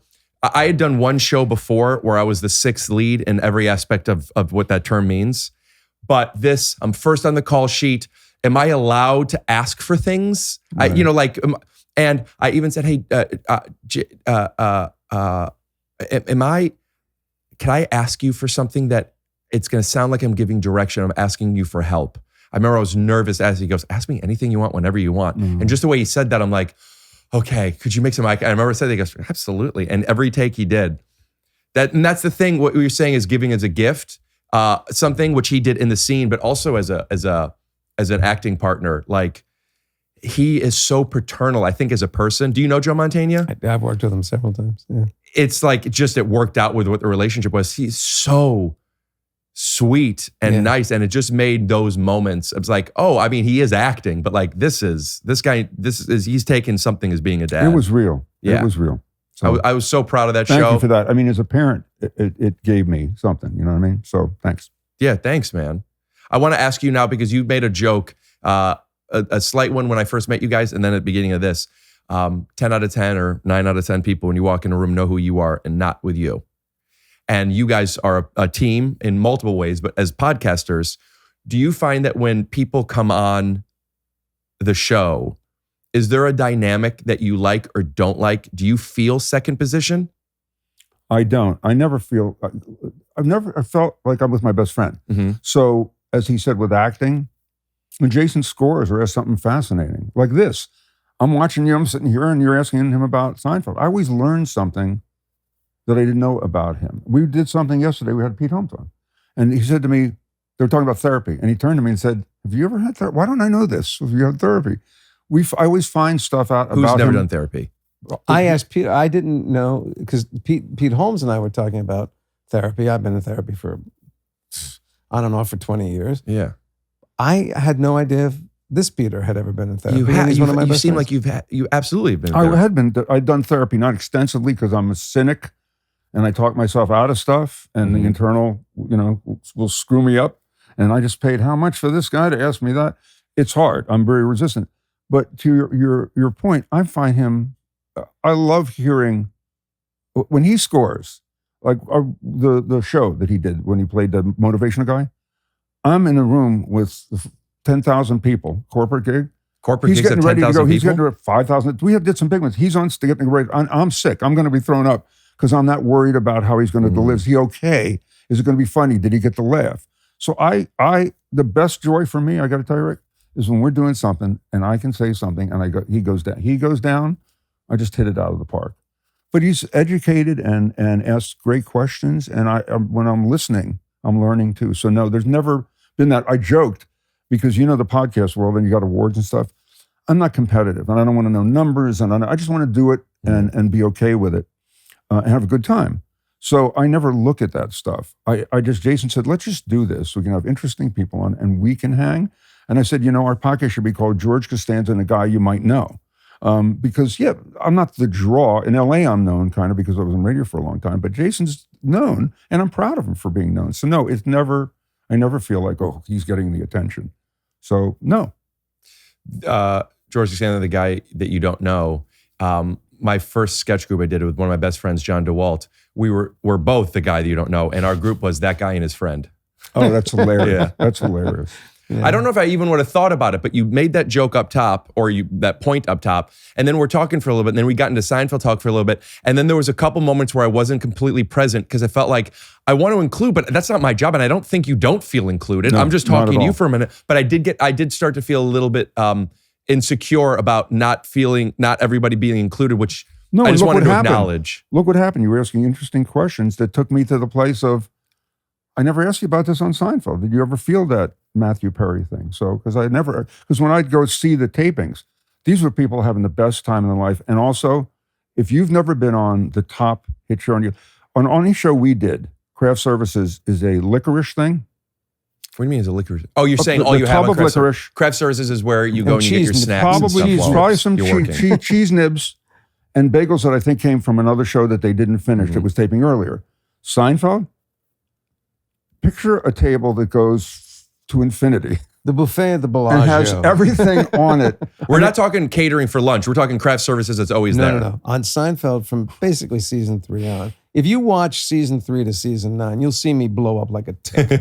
And it's because they had 2 It's a bacchanalian fully feast. catered meals every friggin' day. And in between those meals was a craft service table. Craft service. This was... It's terrines of if stuff. you walked into a deli, this is what craft service would look like. It was Like it you was take insane. 25 minutes deciding what you're going to eat. I've never never been on a hit show or adjacent to, but it was their food budget was, I think, Well, our entire sitcom I wasn't budget. often in the office with Jerry, but I was there one time when he was interviewing a woman to be the caterer for the season, and she said, "What's the budget?" And he went, "Unlimited."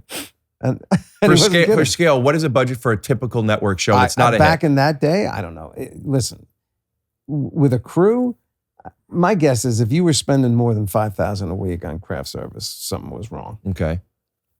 And Jerry This was goes, $5,000 on lunch "Unlimited." meat. Okay, Give me some- Unlimited. there's I'm brisket, sure.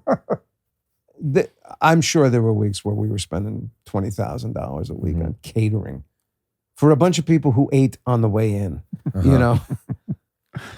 What were you doing together during Seinfeld where you're there for the Craft Services the whole time? I was doing morning. I was doing morning radio on ABC in Los Angeles. This is Radford, right? Seinfeld? Yeah, in Radford, yeah. I was doing radio on ABC for a lot of years. I was on KLS before Howard Stern and got fired after 1 year. Came out from Philly.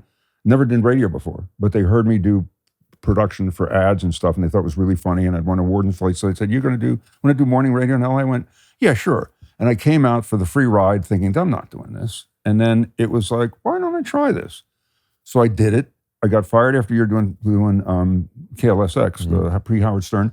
Thought I'd go back to Philly, and they hired me to do talk radio on the number one talk station in the country. Started doing it. He came on the show. We hit it off that day.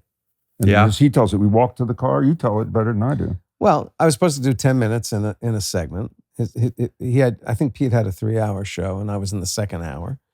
And I finished the segment, and he goes, hey, you want to hang and do news with me? And I went, yeah, I'll do that, sure. And then... And you just met. We just met. I was having such a good time. And then after the third hour, he's done for the day, and he goes, it was 10 in the morning. He goes, you want to go grab a breakfast? I went, yeah, let's go grab. So we're grabbing a meal, and as we're sitting there, he says to me, by the way, I don't know how long Seinfeld's going to go, but I got an idea for your next show. And it was the show we would do years later. But we met. That and you then pitched on the day that you met? And we just kept... Because I loved... Jason does anger and frustration funnier than anybody I've ever met, but better. And he's also just fun. He's just a joy as a person to be around. So I'd always wanted to do a Tony Robbins type thing because I always thought those guys are such bullshit because I know so many people who went and think they're going to do the push-ups for them. So they go to the program. You also don't even believe in therapy, though. So there is a level of I get judgment I get it. But I would look at those things and go, I want to do that world. It just cracks me up. And what if a guy couldn't motivate his own family? Mm-hmm. There you go. Did you have that idea before you met him, or did you meet him? I had it before. I always wanted to do motivational. He presented it to me at breakfast. So I said, oh my God. And he said, by the way, the name of the guy, Bob Patterson. Because my father was Robert and Patterson, and German father's son. So it was like, and I wanted Alan Alda to be the father, this and then you guys definitively sweet guy, and who he would not know was sleeping in the office because he had his own problems, which could be revealed later on, but looked at this guy as his son. And I always knew what the ending was for the first episode. I always knew that he was going to be on stage on a bed of nails with a camera going down, and he's saying, your mind can control all of this. It doesn't hurt. I'm not even thinking about it. The audience is applauding, whatever. And when he gets up, you start to see blood holes where the shirt was. And he's lying. And he's got the guy who's going, thank you very much. Come on, I'm going in now. I should have watched it after you told me about it before this, and I didn't. I don't know how you would find it. It became a different thing. We love Robert Klein, but it was the same rhythm as Jason. We cast so late, we couldn't get... We went for a bunch of people, but Robert was brilliant. Robert Klein is who in First Wives Club says the line of I'm making it's a living. I'm making a living for Are You Comfortable? And we're back full circle. So it was great. I've been doing a Robert Klein bit. I don't know why. In the last 3 weeks, I've done the same Robert Klein bit 5 times for people who didn't know it about when he was a waiter at a restaurant and he served a guy and the guy said, Robert, taste the soup. You know this bit? Is it aha? Yeah. I know that joke from, it must be Portugal, from, sorry, do the joke, please. The short version is... Do the longer one. Taste the soup. He goes, what, it's cold? The soup was cold? I'll get you another soup. Is it cold? He goes, just taste the soup. Here, let's do it again. Start over. Start from the beginning. All right. I'll be the waiter. All right. Robert, taste the soup. Is there something wrong with the soup? Taste it. Taste the soup. Is it not to your liking? Is it too cold? Taste the soup. Okay, where's the spoon? Oh. That's in Coming to America. Wow. Yeah, but Klein... that's Robert. But he goes, aha. That's Robert Klein? Klein did that bit on an HBO special, told it as his own true story in 1973, I think. Wow. Before Coming to America. He's brilliant, but that was my first taste of network notes and being flummoxed because we had 2 studios. 2 studios and a network. So I'd have 3 people. And the studios didn't agree on the notes. So you'd have 19 notes, and it was almost impossible. It was so hard. It was a little rough. And that's what Alan our says. show went on the air 9 days after 9/11, when comedy was king, you know. He had to come out, introduce himself to the audience, and do a candlelight vigil before he went. And then, and that episode, one of the Wayans brothers was on the next stage. So 9/11 had just happened. Everybody's in shock still. And I forget which Wayans it was, lights a cigar, and the alarms go off. And everybody has to be evacuated. then they bring them all back and go, well, let's do this. It was It was tough. One of the greatest lines. It was a horrible time. Barbie Feldman was a writer on our show. She's a wonderful comedy writer. And we were table reading our first episode after 9/11 in the basement, dark. in the basement, and things were dicey. Nobody knew what the world was going to be. And for a minute in our read through, we had a blackout for about 6 seconds, and everybody's like, you could feel the tension in the room. And the lights came back on, and Barbie Feldman, without skipping a beat, goes, "My diamond necklace." That to me, shtick. That's shtick. That's shtick. But that's to break a room. Yeah, that was That's like tense. on edge. That was a gift. That was medicinal. You know what I mean? Yeah. I love shtick so much. It's comfort food, not too much, but it's French fries. Well, It but is. yes, It yeah. And is. again, It's I great. hate that we got into it about shtick. Jason took me to a cafe, to the place. Are we allowed to say the name of the restaurant? I don't know which one. Gratitude. Oh, Cafe Gratitude. And they're not bringing my stuff fast enough, and I'm yelling out, losing gratitude quickly. Well, no, in Cafe Gratitude, the dishes all have names like "I am bountiful," I am divine," "I am," and this schmuck I am orders, hungry. and he's giving me the stink taking eye forever. from the minute we go in. It's not his place, and he yells out, "I'm waiting 15 minutes for my I am patient," and the place comes down. So And shout out, I was just there the other day without you, so I had eggs. So no, I have you great didn't. gratitude. You did not have eggs. They may have called it eggs. Yeah, it was fake but you eggs. did not have eggs. Why? It's a vegan restaurant. Oh, yeah, that's right. Didn't come out of a chicken. Came out of something next to a chicken. You guys met on doing a broadcast and hit it off right away. One of my very good friends who I felt the way the day I met him, I'm like, it felt like we're having a sleepover. He's now one of my best friends, Sal Vulcano. Do you know him? The actor? He's part of, amongst many other things, he's a stand-up comic, but he's really well known from being on the show Impractical Jokers. He's one of the Practical Jokers. Yeah, that's probably where. But from the moment we guys started doing this, I think I may have even cried on that episode, if not I did the second one, of just like the Cafe Gratitude I felt toward having like a friend. Mm-hmm. I love having friends. I'm so grateful when I have friends. Did you not grow up with them? I grew up with friends in and out. Maybe I was never really bullied. I was never included in things. The way at least my memory of things were, looking back on stuff, I didn't really have friends. Like the neighborhood kids would play, but then like they would go inside. I remember one of the neighbors said, "You're not allowed inside." Like one of those types of things. I'm like, oh, okay, but I guess I'm not allowed inside. I was so unaware consciously that, sometimes I would get sad about it. But looking back, I do have a joke in my act where I say, looking back as a kid, I realized I didn't have friends. I never knew that. I just thought everybody was busy all the time. So like I didn't, I guess a postulate of not getting to know you a bit and really liking you, who you are. Was it also because you could occupy yourself and you were okay with that? If that was a byproduct, maybe, but no, the reason I think it would be is I didn't pick up on social cues very well. I would annoy people and children. Sometimes they could say they're very direct. They'll say what they want, but I also think a lot of times kids will just like, and just not tell you. But could you occupy yourself for long periods of time? I did. Yeah. Yeah, but I would also like always want to wrestle. I remember because I remember kids there were kids that didn't want to wrestle. And in my head, I knew what they meant. What they meant was they're nervous. Just show them it's okay. So like I would be physical and touch or be loud and just I bothered. Right. I think I bothered kids, and I didn't know it. I think that's more of what it was. And then I got into Magic the Gathering. When did you know? When was it presented to you? So that and how? So it wasn't punishing, or was it punishing when it was presented to you? You got it back. That the teacher said that. Do you remember the first time somebody said, "Hey"? They don't like that. Did they do it gentle and in a way where they understood who you were, or was it punishing? I don't remember ever understanding that's what was being told to me. In third grade, I remember they asked the teacher, because I was very easily distracted, the teacher asked me to take my test so I wasn't so distracted, literally under her desk, like sitting on the floor, a little darker, under the desk, so I wasn't so distracted. It wasn't until years later as an adult I looked back and remembered that and realized, yes, that was so I wasn't distracted. At least equally, if not more, it was so I wasn't distracting the other kids. And like, I remember this metaphor feeling like I'm out from under the desk. Like, oh, I get it. all of this stuff is true, but there's so much context around the why. Yeah. I went to specials. I had to be in special classes. I ended up going to a special school called PEP, Positive Education Program. I never understood why. I just like, am I in trouble? Why? Am I supposed to be? I don't know. Did you feel in trouble a lot of the time? Not as much as I was in trouble. I was in trouble a lot of the time and didn't even feel it. I think a combination of my lack of awareness and the combination of the way my mom would punish me and not really stick to it. So I'm like, this isn't really trouble.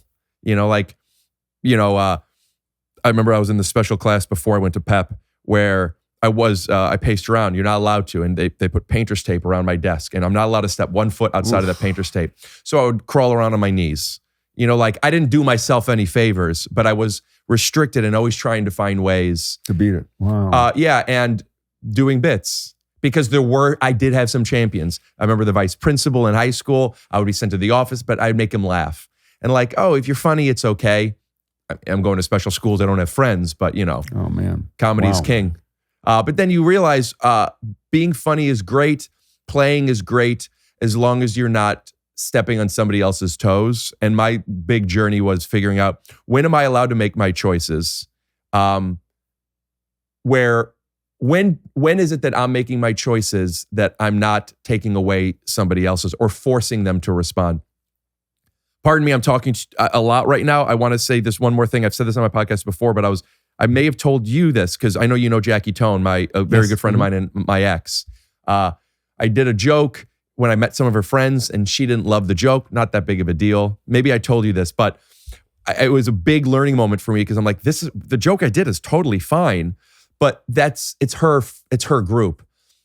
I like gambling, but I learned that like if I'm gambling with my money, it's okay, but I can't gamble with somebody else's money. Maybe I win, but if I don't, I just lost their money. Right. So I'm always checking with like, if I miss, whose money am I playing with? And that was my big, I'm an adult moment. Wow.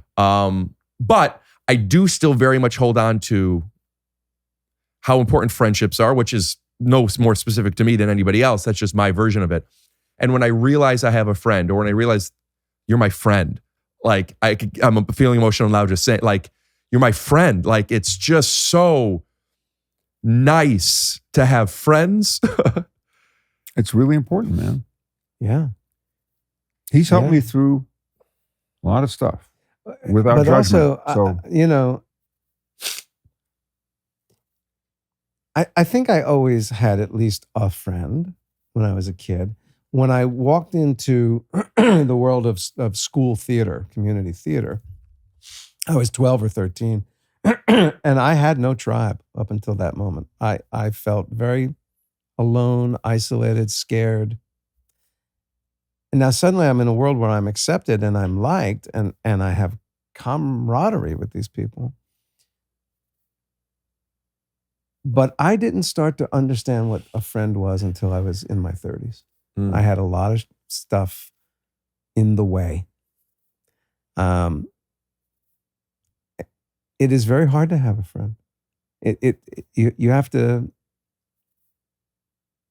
It is that thing I was talking about. They have to matter in some ways more than you do, and the time together has to be about how do I make this our being together valuable for you because it's serving me. But how do I ensure that it's serving you? And that I still do, but I deal with it better now. Carry so much insecurity that I can do that I am worth being in a room with, that it made it very hard. And it's only, honestly, I'm 66. In the last 20 years, I've been able to have friendships and honor those friendships and believe in those friendships and give them the proper values. And I think it's a hard thing. I think it's a learned skill. It's easy to go, oh, you're my best friend because we ride bikes together and we do shit together. But at what point do I make you valuable to my life? And I still have a thing where I talk about this in therapy all the time. I have not yet ever cried over a death. My parents, my siblings are gone. My dog, my friends of mine have gone. And I have deep feelings. And I go, am I just incapable of, and I'm an easy cry. I can cry at a Hallmark commercial. But there's something about, I expect people to leave me. I expect it. I walk around that way going, of course they're going to leave me. Everyone's going to leave. Isn't that weird? When did you start feeling that way? Obviously young. As a child. So I think I've talked about this somewhere. When I was, up until I was 6 years old. You remember? I remember it and I know the story very well. But I was so thin you could count my ribs. Everybody said, boy, Jay's got to eat. He doesn't eat. When I was 6 years old, I had 3 pretty traumatic experiences, pretty much back to back. And by the time I was 7, I was 50 pounds overweight and have struggled with weight ever since. So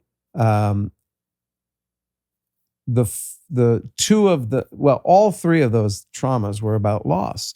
I had an uncle that I was very, very close to who died prematurely, and for reasons I will never understand, because Jews don't typically do this, they had an open casket funeral that I'm at. So I see this man who meant so much to me dead, and then they closed that box and they buried it. And I freaked the fuck out. I went, oh my God.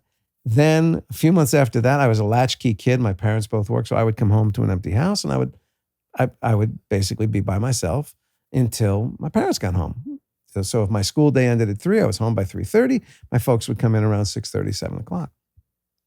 I come home from school one day, except for some house plants and a couple of appliances, the entire house is gone, empty. Guys had come with a moving van. They had cased it, and they knew everybody's gone from this house for these 6 hours. They took everything. And maybe I'm missing something, but by the time you got home from school, that was already taken. It wasn't while you were gone. home. No, I walked into a house that had been emptied, and my immediate response is, my parents left. Macaulay Culkin. They left. I've been abandoned. Trauma, number 2.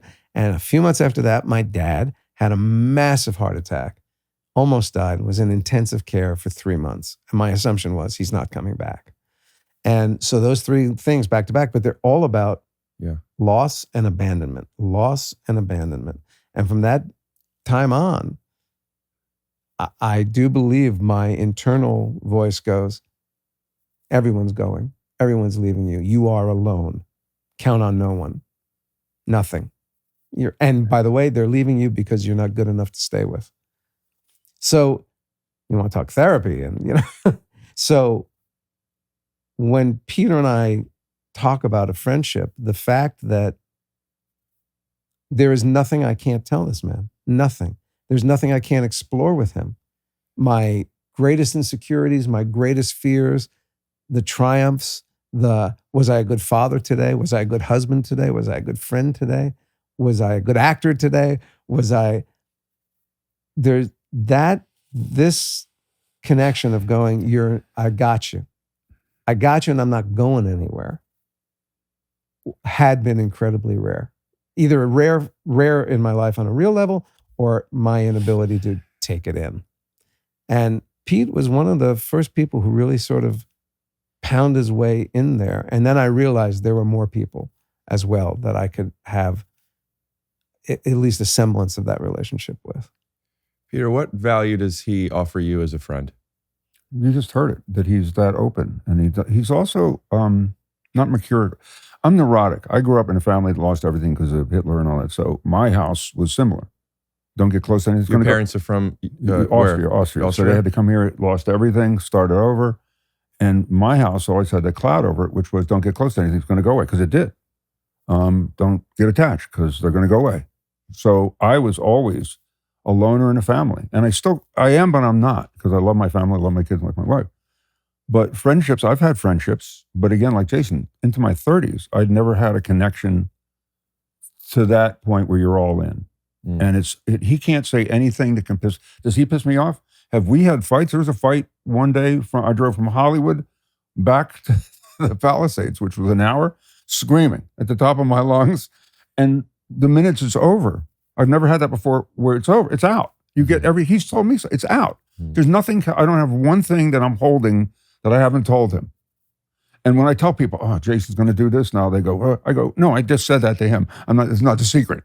Having that kind of thing with him, he was just, when I met him, he was just so open and so vulnerable, willing to be vulnerable, that it was an amazing experience for me to have somebody that I quickly bonded with that way and felt comfortable saying, I mean, like after the Palisades fires, he convinced me to do the podcast. I didn't want to do the podcast again.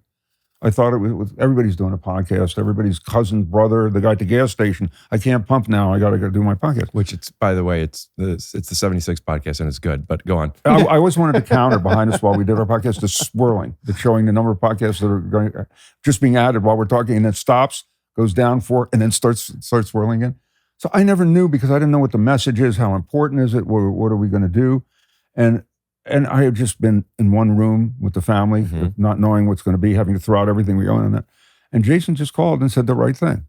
Let's just do it to get together, interview, get to know. Friends. Look at this. We got to know you. We got to know you kind of intimately, more than so in a passing thing. This is magical. This is important. I wouldn't have gotten to do this if he didn't convince me to do it. I feel so. I got to come here today and do this. I'm just saying it. Yeah. This is a world I don't know. Your comedy, your age group, the friends you have, the way you fire. I loved when you came in. It was fascinating. I love this. This is hanging out. This doesn't look like a podcast to me. This looks like I met a new person and I'm finding out about them with my best friend. It's a reason to make friends and have a social life, a podcast. So I use the podcast for reason. this. Yeah. And he convinced me to do it. And it's been hard. And I say to him all the time, because I don't think I'm the same guy. I've gone through some health stuff with the family that was pretty brutal. And recently, really brutal for my wife. Her sister was just battling cancer for a year, had a really hard time with it, was coming through the end, was on her way home from a doctor's appointment, and was hit by a driver in the car and killed. This was, how do you get that phone call? So there's been a lot of trauma. And also the Palisades thing, we're back in the house, but there's no community there. You know, my son grew up in that community, knew everybody. So you go to the store, you see this one, you go here, there's no community at night, it's pitch black. I took the dog out the other night. I had 3 coyotes. I'm running for my life because the dog wants to get away. And I'm thinking, oh my God, what are we doing? It's pitch black, Sunset Boulevard. There's no traffic. So yeah, I'm back in the house and thank you. But I always said, Jason, I'm a different guy. I don't know if I got angrier. I don't know if I'm meaner, funnier, don't absorb. But I'm finding myself becoming more agoraphobic. And it really takes, like today, it was a chore to get dressed. And I know that's how I related to your thing, because when I was reading about you, saying, just getting the toothpaste on the toothbrush, just moving through the day. And then we had on Gary Goldman, who struggles with everything, you know, and getting to hear other people's stuff. Yeah, he is funny. And man, he's so bright and he uses it. This to me is an education. And I said to Jay, and I hate to get this syrupy or sappy, but I hope our podcast, and I hope this is a bigger message than just ha-ha and whatever, that there's something that people can get from it. Because I want to do at this point in my life something that's a little bit more valid, that's about something. So we talk about that all the time, and he enables me to do that. I wouldn't be sitting here if he didn't call me and say, let's just do it so we can see each other. So, and it turned out okay. For what it's worth, as far as doing something that's valid, that it means something to people, what I have found from podcast culture and saying similar things on here and getting messages and meeting people after shows, how big the net is who knows, but this isn't curated. Like it's not on the radio. It's not, let's put on channel blah, blah, and see what it is. The only people that are watching your podcast are people that are choosing to. So like the people that it's not valuable to, they don't know about it. They're not watching it. Everybody that chooses to watch it is getting something out of it, as opposed to just, it's on. So unless literally nobody watches it, which then still you have an excuse to meet people and be friends. Right. I've only recently started listening to podcasts. I never really did. Every now and then, if there's a certain person, I get it. It's like, it's the new version of hanging out with people that you don't know. Right. You know? Yeah. And I like it. The only thing is I don't work that hard to grow. It's, again, I worry, like for my kids in 20s and 30s, the influencer culture of they see you and the numbers go up and then the numbers go down, and it's your net worth. Your value is how many people are interested in what I have to say. But then there's an algorithm. There's also competition. There's also how do they find you? There's also how do they remember to come back to you? How do they know that you did that episode? There's so many moving parts to having a successful podcast. And also the biggest is, what's a successful podcast? What do you need it to do? But earlier you said you're not into the analytics, you don't look at the numbers, all those things. And at first I thought that meant because they don't interest you, but now I'm starting to realize it's because they bother you. It bothers me to the extent that I know what to do to grow a podcast. I know about promotion and marketing and advertising. I don't want to do it. I just want to do this. I just want to enjoy it, be able to have enough money to pay people who work for us to put it together so they have a good life, maybe do a little charity, something at some point. But just do it. It's not because it bothers me. I just don't want to do what it takes to grow something and do all the publicity and go on everybody's show that I don't want to go on that has a big audience. That's not what it takes to make something successful. And also, you even said, what is a successful podcast? You could pay the people that work with you. You get to hang out with your friend at least once a week. Isn't that a successful podcast? That is it. As far as the marketing, it's a different landscape than when you were coming up doing this 100%. stuff. And for better and for worse, because there's not as much in your control. Right. The only thing you can do outside of having good chemistry and a good product is having on guests that could introduce you in that episode when maybe they stay. And then every now and then, I used to do them all the time. I don't do as many podcasts anymore, just because it's draining, not because of any curation reason. But to do them sometimes, do 5 a year. Pete Holmes has a great comedy audience. People that are going to come see him on you guys are now, some of them might be like, oh, I'll check out another episode. And then the algorithm is, if they do, and then they click on one more, then like, oh, they're going to start feeding them that. Right. And then there's the whole, well, how important it is that people click on the thumbnail if they see it, because if they don't, the algorithm knows we offered it and they didn't want it. You have to have great thumbnails. So like, you're not making your own thumbnails, but make sure that people know. But it's fascinating. Noah just made a great thumbnail. My younger son has just gotten, he's not a podcast, but he's doing these long form YouTube videos about very niche stuff. And he just did collectible one, stuff? Well, his first 7 were on Lego Bionicles and the lore of Lego Bionicles. Got a little nerd boy. But I love it. he just did one on this thing called, you might know it, power scaling. Do you know what this is? Do you know what that is? No. Okay, so power scaling it's a thing. People do it, where you take it's gaming and anime characters mostly. You take one character from one thing and one character from another thing, and you debate on who would win a fight. Mm-hmm. Ooh. And we got a potential fan. He just did a thing on 5 reasons why I hate power scaling, and he's funny and he presents arguments so well. I mean, I sit back and go, I think my son is brilliant. The way he organizes his ideas and presents them, and they're funny and they're edited funny. But what really made this one pop, I think and he only released it 5 days ago, and it's popping. His name is Noah Greenspan, by the way. You go on Noah Greenspan YouTube. We'll put the link in the description. Scaling. And he did a thumbnail that's really fun. Have him do your thumbnails. Really fun. Well, yeah. Then I'd have to pay him, and I refuse to do that. I have to imagine you have so much money. You should pay him to do the I do, thumbnails. but you know what? I've spent enough of it on him. And if he's not going to do it gratis, fuck him. That's what I say. You could pay him for it. Well, I have a son. He fired him as my announcer. I don't did even not- have I that. did not fire him. What does the announcer mean? What does that mean on the pod? We used to have a little announce coming in. Like a voice of little God type of announce thing? coming Now I'm doing the out. office thing. Yes. And now, by the way, he's changed the format. I don't know what our show is. Tell me anymore. why. I don't Tell me know why what you it let is. his son go. I just first have to say, I have a son. His band is called Boyo, B-O-Y-O. B-O. B-O-Y-O. And the Boyo, theme my arm's song- tired? And they're great. The theme song The for theme this- song that he wrote for our show, that's still on our show. That seems to How have much made money the did you give transition. Oh, yeah, him you told me. You told me He's he's really good at Boyo the band. But why did I change the show? It's just we didn't need an intro because Laurie, the producer, started putting together clips of, to lead into the show. Yeah, And then but it goes you right don't to just us. do stuff because you need Goes it. to right to us. No, but what Jason's not telling you, He hates because my I'm son. really hates him. tuned to He's taking jealous. care of the If kids my and stuff, child does a little better than his child, he's just jealous. He's jealous. is that I'm figuring Whatever he out says this- to you right now, it's we trust should me. do this right. Ready? No, wait. Sorry. I think I that it think is. no. The timing was off on this. I know. So I think that they're my son. Anyway, but we're working on stuff for the kinder, as they say. The To chocolate? do. I mean, for Kinder Robert, chocolate. for the kids have part Either of way this. you responded to that, it was going to be you're an old Jew. Do you realize that? I would like Noah Kinder to do chocolate goes down that road. If you knew what Kinder meant in Yiddish, and I'm sure you do, that would have been an old Jew. You can't get away from it. Will he announce, Noah, could we get him to do the announcements for when we're leading into commercials for this episode? Absolutely. Yeah. Will you pay him? No. Can you have Robert do the music? And I'll pay him. I mean, yeah. Is that, But you know- but wait, you know, is that an obnoxious? It's our the whole most thing- obnoxious thing ever. And I have a cousin.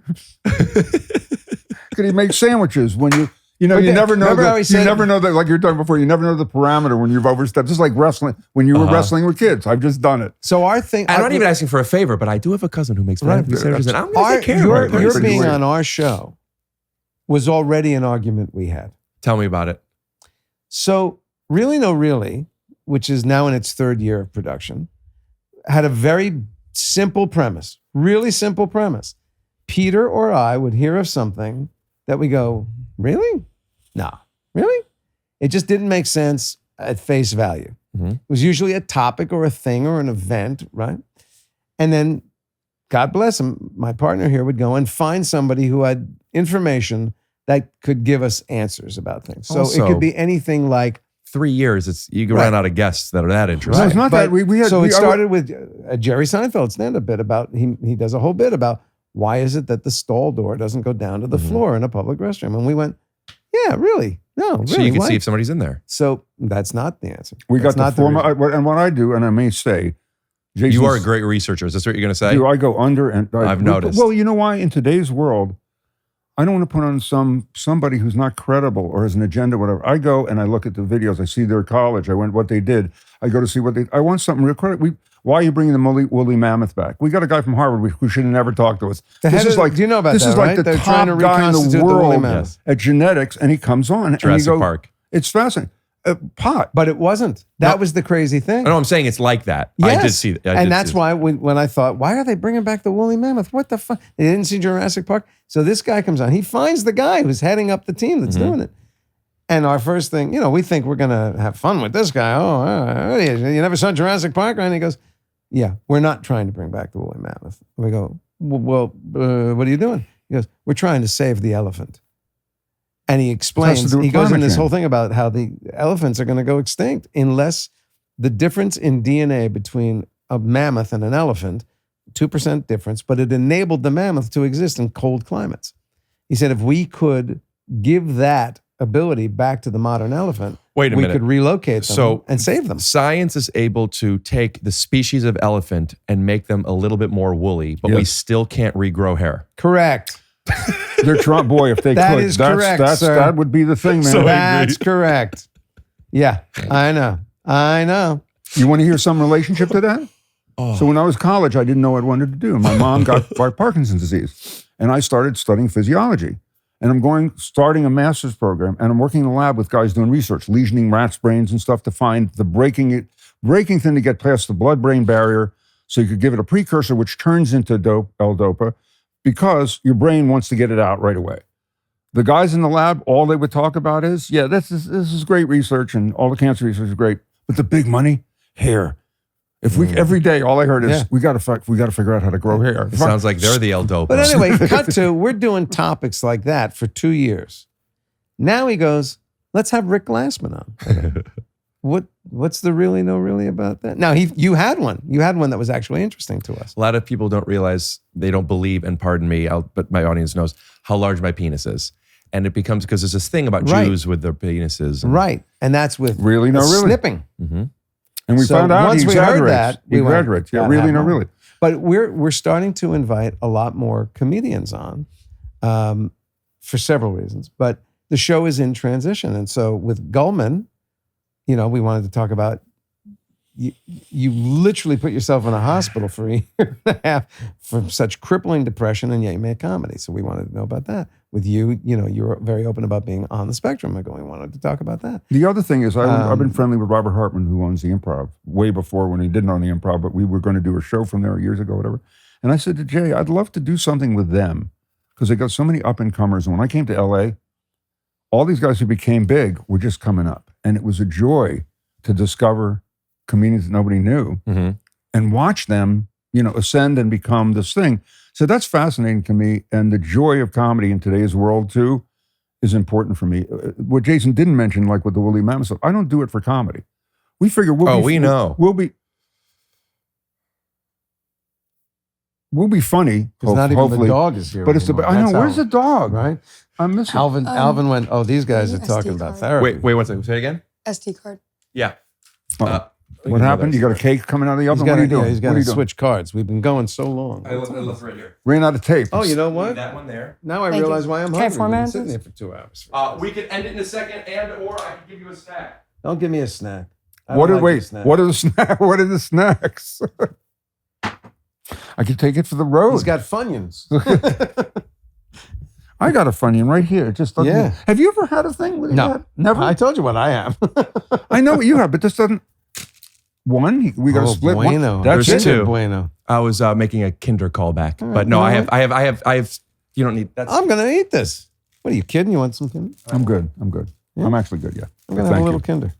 So 2 servings is 120 Yeah, calories. gee, look Thank at. you. Oh my gosh. Why didn't we do this at the beginning of the show? I have hard-boiled eggs. I have a grass-fed beef jerkies. I'm good. Wow. I'm good. Don't say jerky that way. I'm good. I have strawberries. I'm good. I'm I gonna, almost I'm brought gonna you eat instead this cake. little turd. I just wonder how you. I know you do steak with salad. I almost brought you salad. Steak like with a salad. No, you talk about salad. You like salad with no dressing.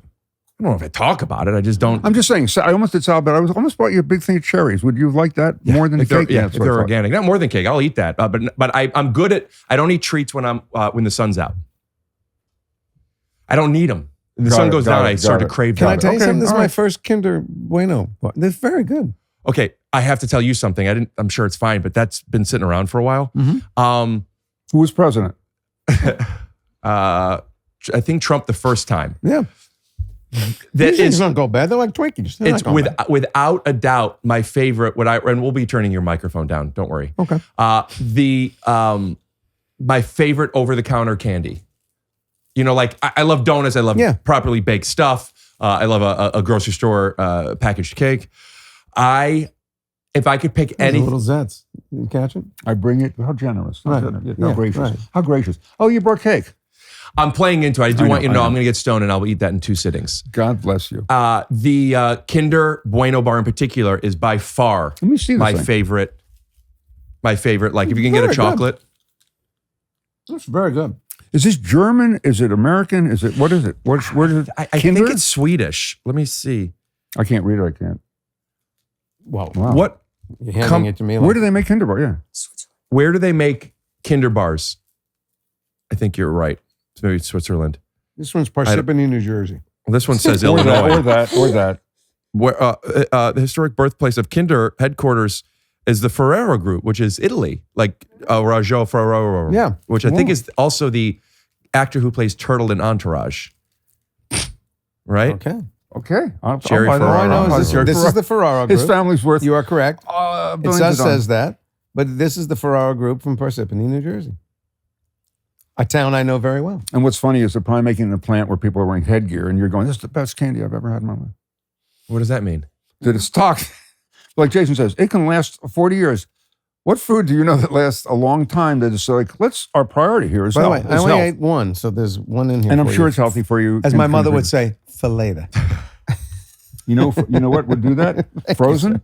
When you get high, you don't eat those. Oh, frozen yeah, or you should put that in the refrigerated? freezer. I love a frozen chocolate. I've never frozen a Kinder. Dude. Wow. Oh, dude, you're missing. I haven't even tasted it. Malamars. That's better. Malamars are the best freezer chocolate. Malamars. What's a Malamar? Isn't that a duck? It's a cookie with a marshmallow on it and Oh, all I do know covered in those. chocolate. Or Yeah. fudge sticks, or Keebler fudge sticks in the freezer. Yeah. You're stoned. You go Fudge through the whole thing. sticks. Fudge sticks. Fudge sticks. Oh, yes, those I would. Is A everything Toll better? House, but I don't You do. eat- I don't eat. I really don't do a lot of processed treats anymore, though. With the exception of those, sometimes I do dried fruit. I do cakes, baked goods. Pumpkin. Okay, I'm big all on pumpkin pie right now. Dried fruit Oh, in wow. the freezer? No, not in the freezer. I'm just saying desserts. I'm saying. My dad keeps a thin mint in the freezer. That's what we do. Yeah. Them in the freezer's Let not me bad. tell you why I don't freeze these, but they'd probably be good. You haven't had one yet. The inside is a chocolate hazelnut, soft, like liquidy almost. That is correct. What I like to do is I like to take one piece, I like to put it in my mouth and try to not bite Right. and just fill Let with it melt saliva and and let let it it ride. melt. Frozen, Yes. you break it, it'll crack. You put it in your mouth and do the same thing. as it just begins to melt a little bit, and you go, Yeah, I'll do that. This is heaven, especially if you're stoned. When you toast a marshmallow, do you brown or do you let it set on when fire? you say, do I toast the marshmallow, you mean other than when I was forced to at like a camp? Like a military camp? We were toasting marshmallows the other day. And invariably, I'm the guy, just like on Team's last pick. Yeah. I'm the guy who's holding it, and it goes, it starts to melt. And My father, who only ate blackened steak, taught me you don't roast it, you burn it. You burn the outside black. You set it on fire when the whole marshmallow is on fire and there's black on the outside. You blow it out, and health not your dad. He lived to 92. That's amazing to me. You tell those stories, and it's always the guy lived to 104, smoked, ate blackened marshmallows, like they just excavated them for a house on fire. I see people, turning. His father also used to drive around the to marshmallow. Tell him about the hot dog water. The best hot dogs? Dirty hot dog water. My dad would cruise around the Lower East Side of New York looking for a cart that looked like it had been through a Holocaust. And he goes, those dogs have been sitting in that water for a week. They got flavor. They got flavor. There you go. And if you had a clean cart, you were not getting Al Greenspan's business, that's for sure. I remember my grandma and my grandpa told me that they loved the Coney Island hot dog so much because they never cleaned the grill. There you go. Absolutely correct. Same theory. It's also, you're not supposed to clean, that's a seasoning on a cast iron, but out there, it's like... It's like living in a 300-year-old house. you're eating stuff from the 1800s, It's like... All right, well, listen, I don't want to keep you guys too much longer. We have to hit Art's Deli. This is awesome. I had such a good time on your podcast. I didn't know if you guys would do mine. We had a great time with you on our podcast. Really? Yes, we had a really... I got to tell you something. We wouldn't have just done this. Ask me how many podcasts Jason has been on about the show, to promote the show, whatever. It isn't to promote the show, but that he's been on, that I've asked him to do. Ask how many? How many podcasts have... None. Really? He doesn't go on podcasts. I don't go on podcasts. This was because we hit it all. You're a special guy. You're interesting. You're interesting in so many ways. I keep telling everyone. Your mother was right.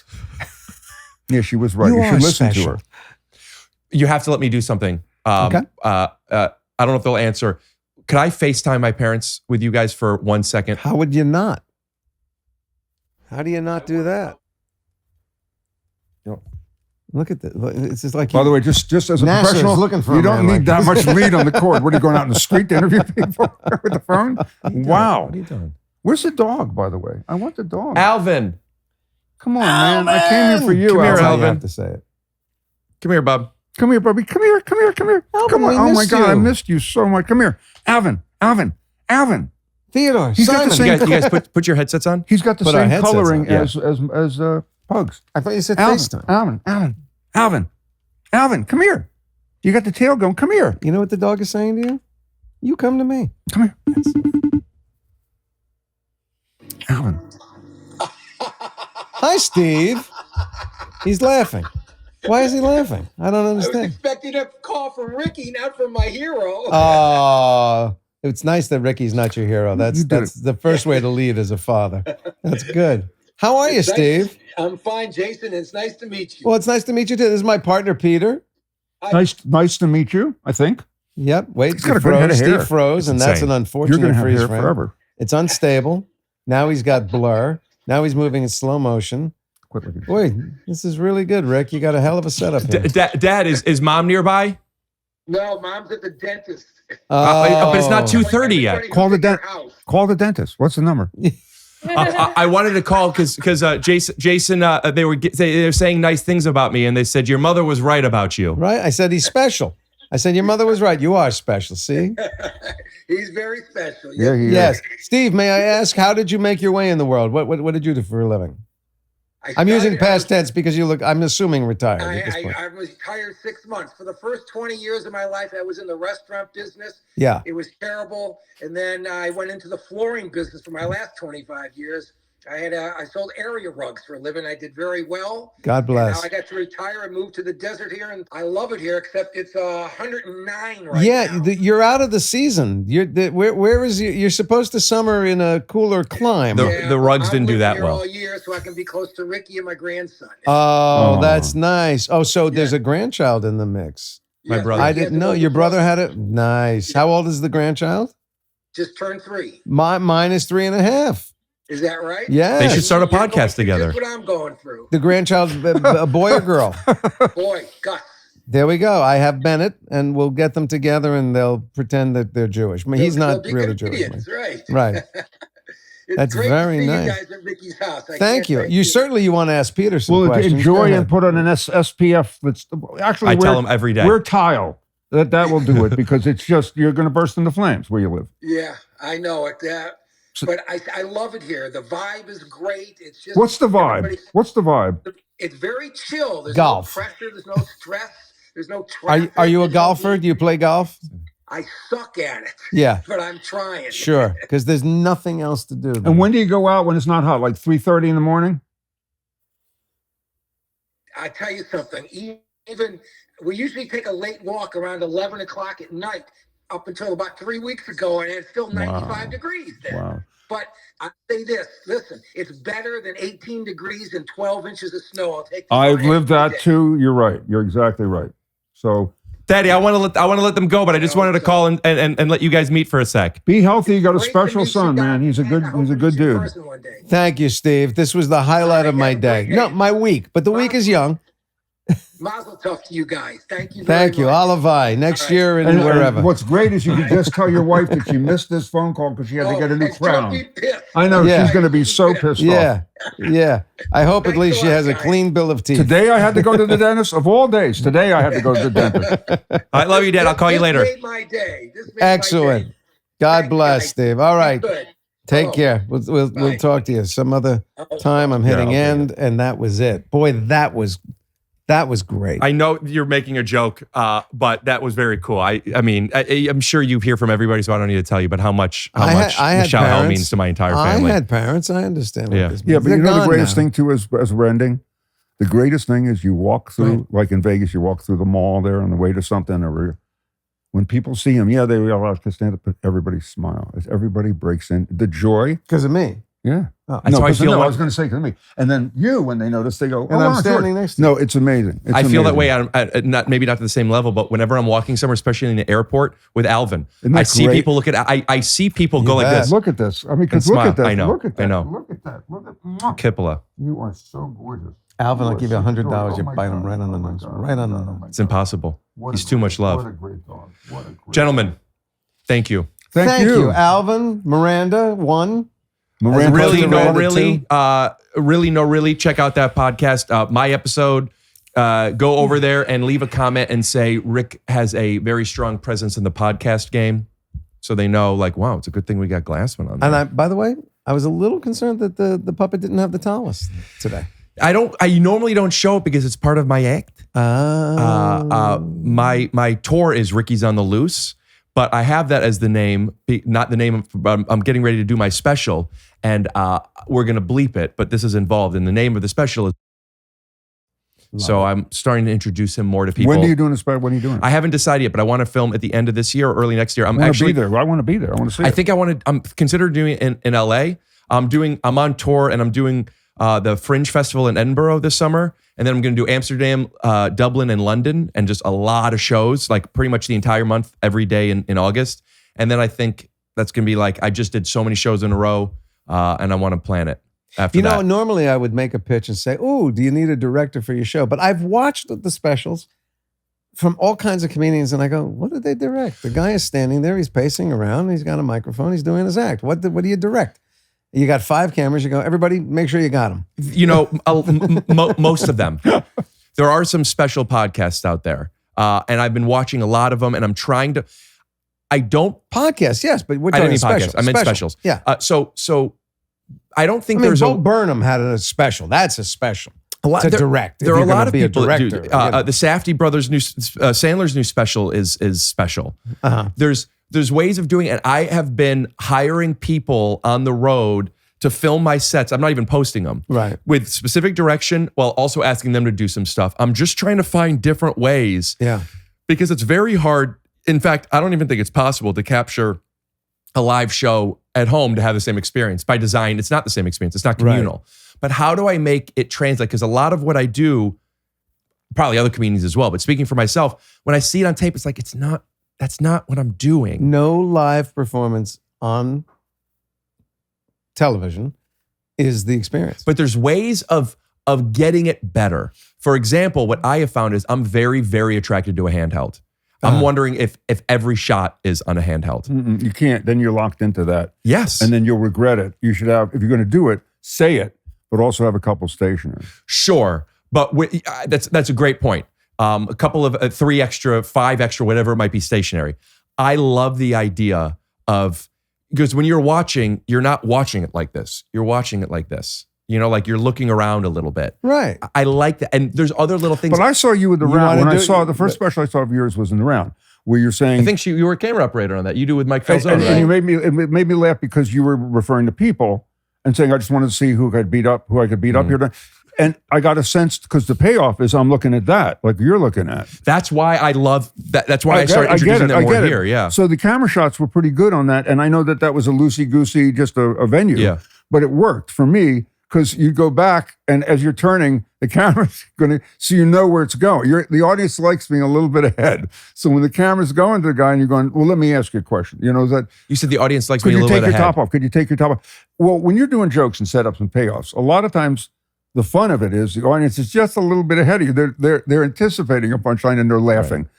They're anticipating you're going there because the camera's telling them where you're going. And that was good for me for that thing, for whatever that was. It worked for me. And that was the first thing I ever saw of yours. That was the first thing I checked out. And it worked because I was laughing, because then you go back, you turn around and the camera's going back to the guy that you can take in the fight.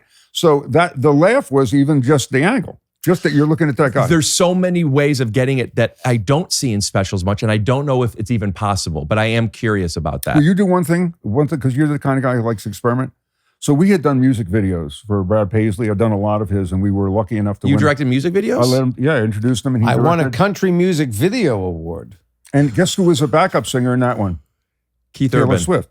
Oh. Put her in her first video. Really? Yep. Can we get Taylor Swift to direct my special? He was already in the video. But anyway, she's what I always some of her wanted to stuff. do, That's though, good. and they didn't have the guts to do it, I told Brad, because I did a bunch of them, and they, like I said, I'll do it if we're going to win awards. And we won on when we did. I said, I would just love that I never see you, that you wear one of those cameras in the glasses or whatever, do a meet and greet. I wanted him to do that, because every meet and greet, it's such characters lined up. It's a friend of mine knew your mother from Newark. They're the same. They're the same setup. Somebody has a gift because they want to endear themselves to you. And once they give it to you, they got a story to tell. And now it's the next time they see you, I'm the one who gave you the thing. So there's types. And I said, I just want to do a music video where we never see you. You come out on stage, I see the audience, you cut to the meet and greet, and I just want to see the meet and greet. I have to tell you something. I don't remember if I've talked about this here, but I have this idea of a special where the opening is my closer, and it's 3 minutes, and the whole special is just the meet and greet line. We're filming it, and it's just jump, and you could do 5 shows, 20 shows, and you just jump cut to the best thing, and it's just basically doing bits. See, I love that, because get releases from those people. Because if I had filmed everywhere, we were on the road in Australia, and we'd play different cities. Every meet and greet, I just sit there and watch, and I'm dying. I'm just dying. Yeah. Because it's as good as it gets. Yeah. It also is sweet because the impact you have on people. So there's so many things going on there. And it's crowd work by design. Yes. And they're going to say stuff. I don't know if you can do anything with it, but it was a real thing. Back in the day when HBO first started, Steve Martin broke big, and his first special on HBO, huge. Everybody saw it. Just rewatched Father of the Bride 2 days ago, by the way. Oh my gosh. I don't know if I've seen it as an adult. I've seen it. Paisley's wife. Amazing. I didn't. Kimberly. Yeah. Oh, yeah, obviously. Anyway, Steve is now doing a live show at Fairleigh Dickinson University in New Jersey. I'm there. The entire audience has seen the special and memorized it. So he comes out and people are going, do cat juggling, let's get small, and he goes, show of hands, how many of you have HBO? Every hand goes up. And he goes, all right, who would like to come up and do my act. Great. And he had people come up and do his bits. Great. And he sat in the audience and critiqued and heckled. It's one of the greatest nights. I've done that with friends where I would do their act, they do mine that night. The audience didn't know though. That's great. Fantastic. Dude, there's so... You'll get it together. Get him on your podcast. Sure. There's some people that it's a level... Do either of us look like Conan O'Brien to you? Or Smartless or... I can't get you're out of my friends to do my podcast. No, we get. I've been able to get unbelievable guests on my podcast. Yeah. Before, not that my podcast is massive, but like before people even knew what it was. Right. Because of my relationships with these people. Sure. Do you remember the whole thing about I don't have friends? Here's the real answer. If he can't get them, here's the real answer. I've burned out my we friends. We get people, here's the answer. Back to what's the podcast about? What's stuff that makes it go really wrong? We consciously made an effort at the beginning. We don't want to just put, everybody has on, not to knock Gene Simmons, but everybody's interviewed Gene Simmons. We had on Shatner because I'm close for Bill with 35 years. Mm-hmm. Like really close. Shatner had a really, no really. And I'm 90 years old and I went in space. And I got to ask him if they prepped him for that and gave him any kind of, in case you have a heart attack. And he said, well, they told me that with the velocity up, it would revive me. Or the velocity down, it would revive me. That it would revive me. And I heart. said, and Bill, did you believe this? I said, absolutely not. But he's a fascinating guy. Jason was the biggest fan of his. From Boston and Legal. I ended up hiring him to do our sitcom and Billy his nemesis because I knew it'd make Jason nervous. Wait, in your show, it's with Shatner? Shatner did it 2 episodes. He played the other. If I was the 4th leading motivational speaker, he was number 3. Jason's thing was how to get to the top, how to be at the top, how to stay at the top. I made Shatner, you're already there. You're already there. Just buy my book. It'll tell you how to enjoy being there. They are complete opposite. Actually, one of my favorite bits, and we never used it on the show, is Bob Patterson, my character, had written 2 books and was working on the 3rd. The first book was I Know More Than You by Bob Patterson. Mm-hmm. The second was I Still Know More Than You by Bob Patterson. And we were working on I'll Always Know More Than You by Bob Patterson. I thought that was... We're going to end this now, but I'm going to send you a message or talk to you. I'm going to give you either a little motivation or just, to me, what seems intuitive direction on how to start getting some guests. Because I don't think you realize what your podcast would be as people who would want to come on it. I don't think you realize how many people would want to come on your podcast. But again, Jason always said, I don't want celebrity. But you know how to do it? You don't have to give us a tutorial. You make the calls. Yeah, that's it's easy. It's not just about celebrity, which there is a superficial part that exists to it. I acknowledge that it exists. It's friendships and relationships and whatever that might mean to you. The roasts are bigger than they've ever been, and they're doing a great job, and there's great comedians, and that's great, for better and for worse. I like them, and I miss when it was not necessarily people that I know, but these are friends of these people, roasting these people. I like to see that inside. Right. Having those types of dynamics, one, it offers the opportunity of you potentially having people on who don't usually do that, which you get to see them, and 2, something I pride myself on my podcast, also for better and for worse, you'll see somebody come on my podcast, and that interview will not be like any other one. It might be worse than all the other ones, but it's not like any other one by design. You will have, if it's with your relationships, different than you've seen them on other things. You're not interviewing them. That's another podcast that Peter and I have talked about, which I really would love to do, where you're too young, but you might know this referentially. The Joe Franklin Show? I don't know anything before 1996. Okay. Joe Franklin was a local New Jersey broadcaster on the local New Jersey affiliate. And he would have panels like on SNL, Billy Crystal used to do him. He'd go, we have an award-winning show tonight, my friends. Our sponsors, Martin Paints. Martin Paints, it ain't just paints. Matzah's by Hoffman for the unleavened experience of a lifetime, my friend. And he's doing a perfect Joe Franklin. And Joe Franklin would have a house painter, a guy who wrote an article for the Star Ledger on a wildlife encroachment, and Liza Minnelli. That would be his panel. And he would ask Liza, what do you think of the job he did on the house painting? She was never the focus. Great. And he would run out of questions because he wasn't the best interviewer. And so he would say, I've never heard Magic Dick from the Jay Giles band. Right. He said to the painter, do you have a question? for Jay Giles? Wait, this is a bit? Or this is a real show. This was his show. And by the way, did it from his house. For 38 years. And I called him and had him on my radio show. And he goes, Peter, you're not going to believe it. Do you know, I book all my guests myself and I answer the phone myself. I said, unless your wife's up. He did everything. So we want to do it looked like we a want dollar. to do a show, a podcast called "Who Did We Get?" Who did we get? Who we got? Who did we get? We got? Which would be like, you know, But that's subtext. nothing, and Bryan Cranston, and we just go, Great. Bryan, what do you think of this breed? Do you like this breed? Is it a mixed breed? So And then you're a talk car to the breeder mechanic, for the- Bryan. You think they overcharge when they do foreign service? When they That's say- the show we want to I do. think that's fantastic. did And we there get? goes 104 episodes of Really Know. No, But no, wait. Hear me out for a second. That is something that you do on Really Know Really when it's available. Sure. It's just some episodes are It's that. never available. Yeah. We need bookers. We need to hire people. We to did do- an episode that we recorded yesterday. I don't know if it's ever going to make it. We just talked about things that are annoying us.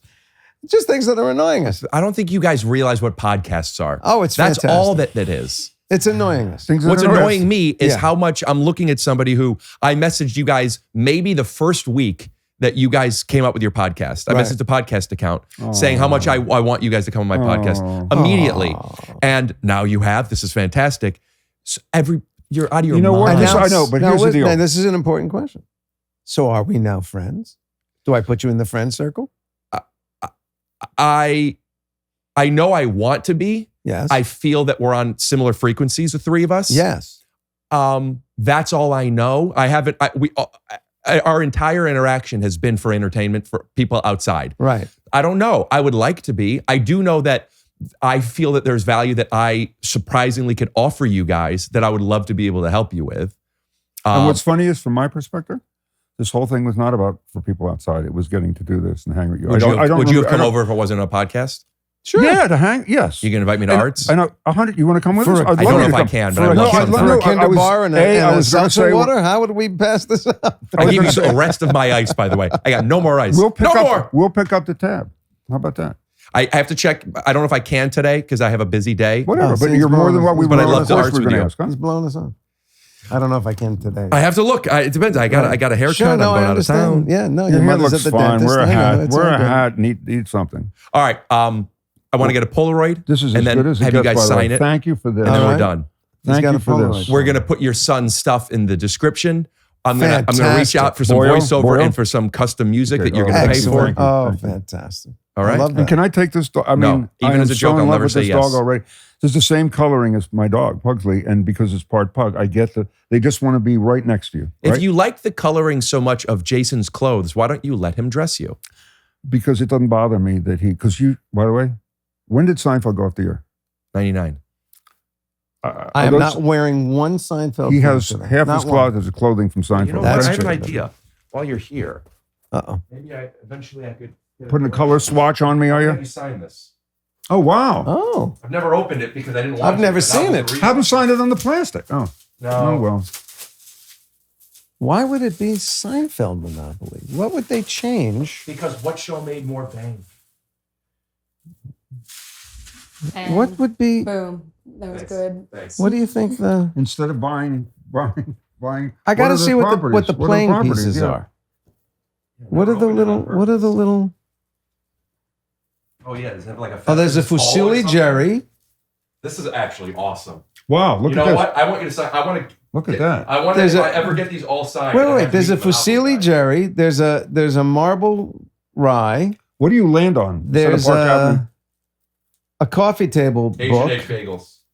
And the non-fat yogurt shop, our Park Place, and I don't know what this is. This I looks don't like care a what we're doing juicer. now. This is making me so happy. I am so happy right now. This is. I'm as happy as that face.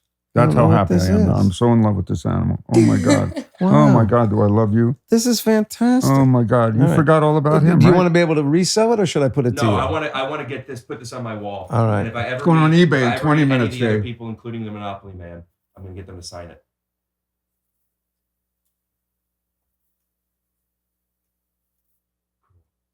Very faint, unfortunately. Can I ask you one last markers question? The are- headphone things. What award is it? The awards, I guess. These are Signal Awards, For? and those are Webby Awards. So what does that indicate? Most innovative video podcast, both People's Choice and the Judge's Choice. Best comedy, individual episode, and guest. Those were all. We won 5 of them last year, and nominating again this year. I think. Is there a ceremony you go to? Yeah, I don't go to it. I got Where is it? The Where- Webby, where- the Webby Award is a coil. Webby Award is a coil. A Yeah. bed spring, a giant bed spring. Boing, it makes a sound. Yeah, and boing or my arms tired. You know what? I actually, that's a cooler word. It is a cooler word. Sign this too. You know what else is Maybe cool sign about your it? forehead because it's It black. can hold bills. You can put bills in there. You can put manila envelopes in there. This is a bad Sharpie. Ooh. You're running out of juice. I know. I ran out of my good one. Let me see what I got. Are we done? Am I pushing the microphone away? I don't know. It's up to you, man. Push away. Push away. You know what? I'm going to let Here. things disturb me now. Oh, my wife called. There we go. Oh, it didn't do the ring. Cool. Beautiful. Beautiful. Can I hit your bathroom for a I second? would love it. Scoot doo, blabbity blue.